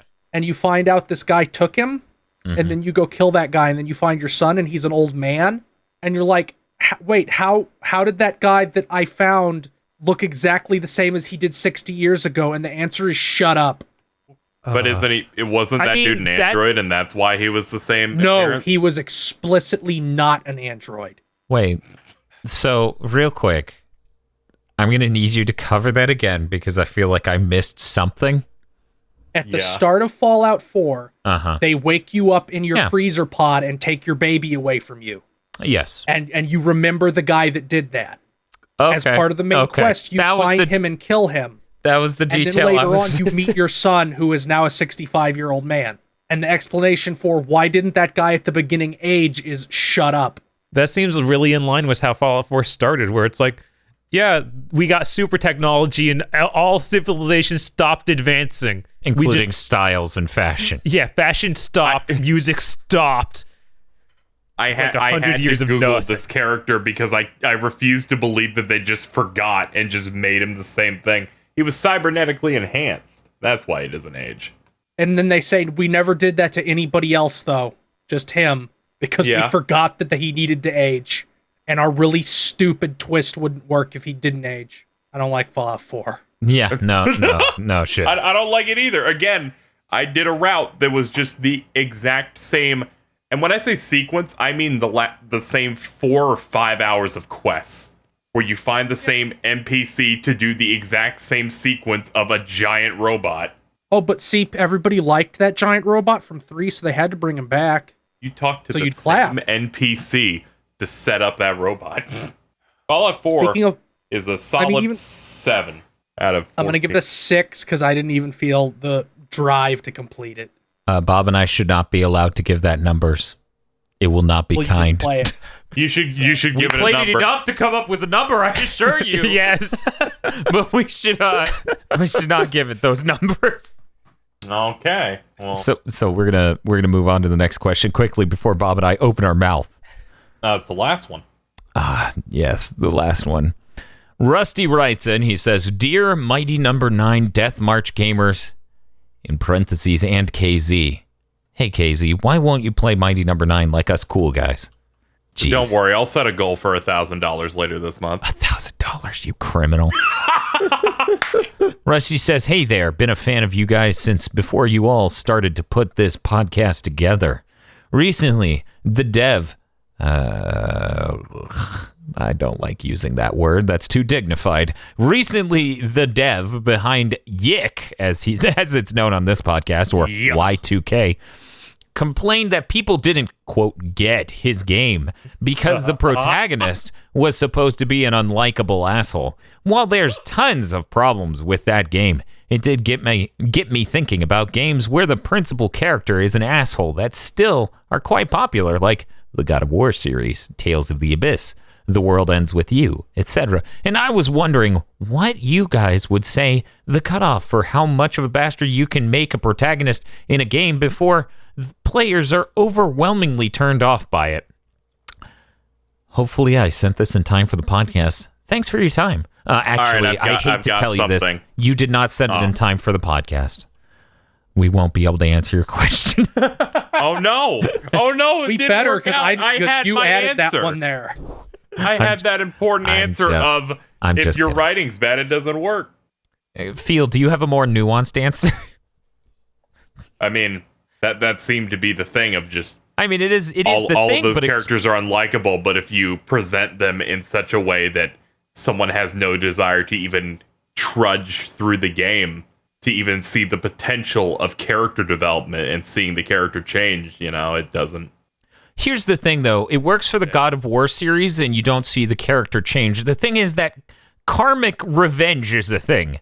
And Kratos isn't in control of how much of a piece of shit he is. He just continues being a piece of shit, and he keeps paying the price for that.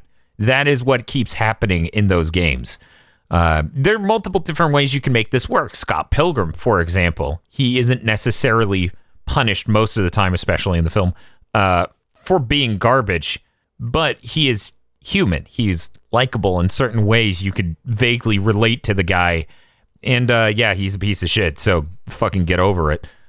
In the comic, it goes differently, though, as Phil has pointed out. It is very different in the comic. The comic is like everybody around him saying, Scott, you're a piece of shit for 7 volumes. And then the end of Scott Pilgrim is Scott and Ramona, the love interest, who is equally as bad a person. Yes. That's the part that nobody fucking gets. That this girl, because she's a girl. Yes. That's kind of. What? That's kind of the mental block that a lot of guys have when critically analyzing her character. They can't admit she's a piece of shit because she's a girl. The ending is literally them going, wow, we're both terrible people in the same way, so we can help each other not be terrible people by recognizing it in each other. Also, we fucked over so many people, we have to just leave. Yep, that's what's great about the graphic novel that doesn't really show up in the movie. The movie was being made when the last novel was being written. And in fact, God, what is the name of the writer?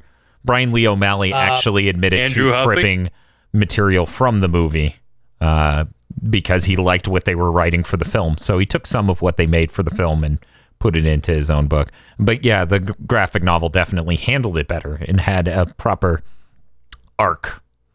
The movie's amazing. One, let me say that. Two, it's covering so much in such a small amount of time that they just weren't ready to make the Scott Pilgrim cinematic universe, so they needed. Yeah, if they were fucking brave, they would have. Yeah. Look, Edgar Wright has a curse where he's not allowed to make a financially successful movie. I know, it's a tragedy. That man's a really great director. But yeah, I mean. Okay, so first of all, this is really subjective, and I know a lot of people who cannot play Tales of the Abyss or The World's End with You because they hate the protagonist too much. Wow. But the big thing is nothing is more infuriating than when a protagonist is a piece of shit and the narrative still wants you to think they're not. Yeah. Like Watch Dogs, for example, and the iconic character of Aiden Pierce. Or Days hat. Gone. Yeah, he has an iconic hat. He is Aiden not Pierce iconic. is known for his hat. Of Days Gone Man, who is just one of the worst people I've ever seen portrayed in a video game, but as treated as right the entire time. Yeah. I mean, the world of Days Gone takes place in some parallel universe where any decision in it made sense. Right.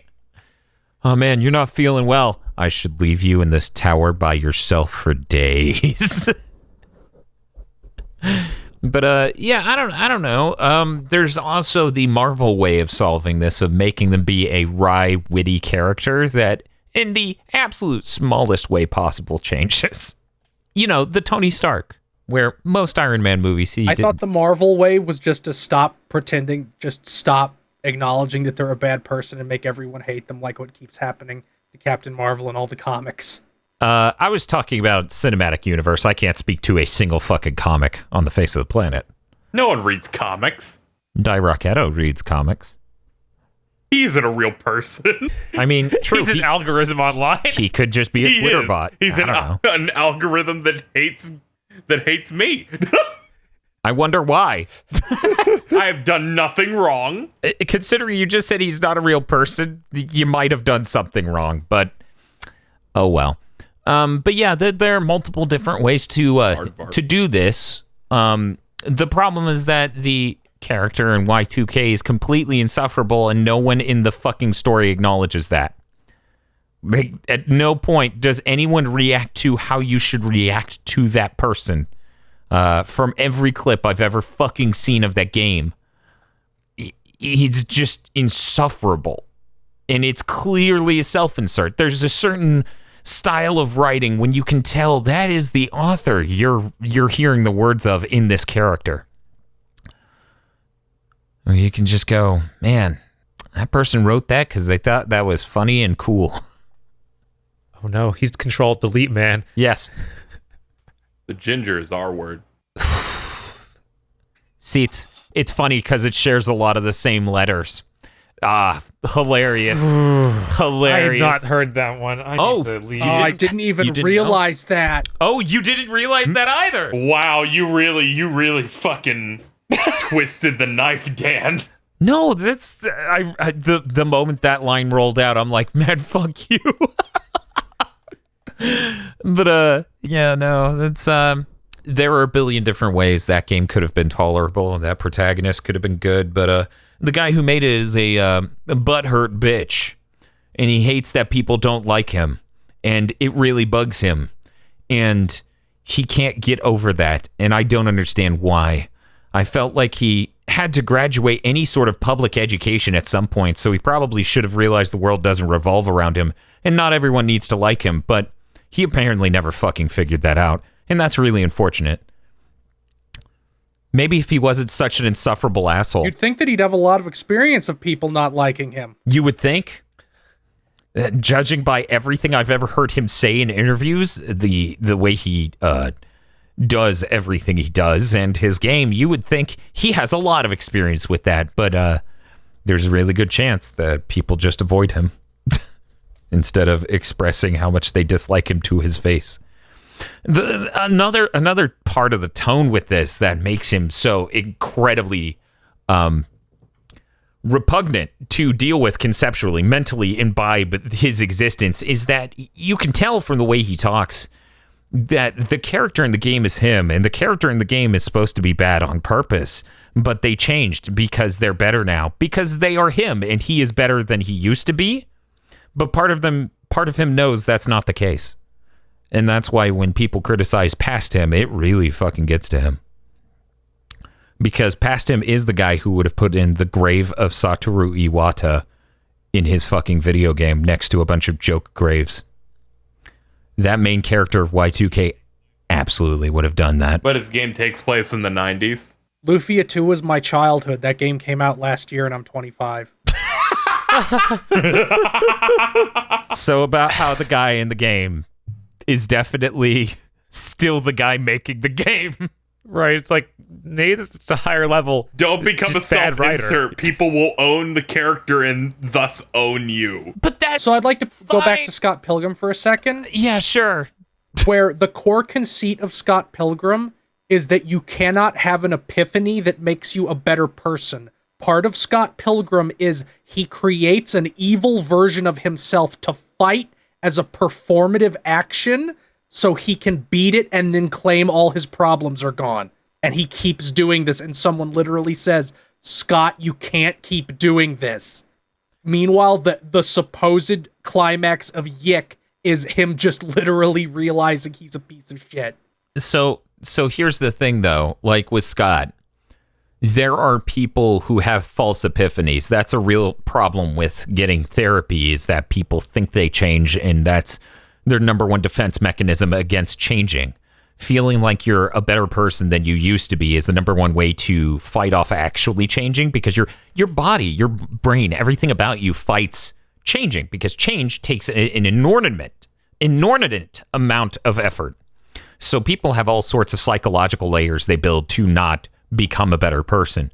So by sitting there and convincing yourself that you've had an epiphany, you've had a moment where you had a metamorphosis, you had a catharsis of some sort through some action, you're actually just trying to fight off becoming a better person.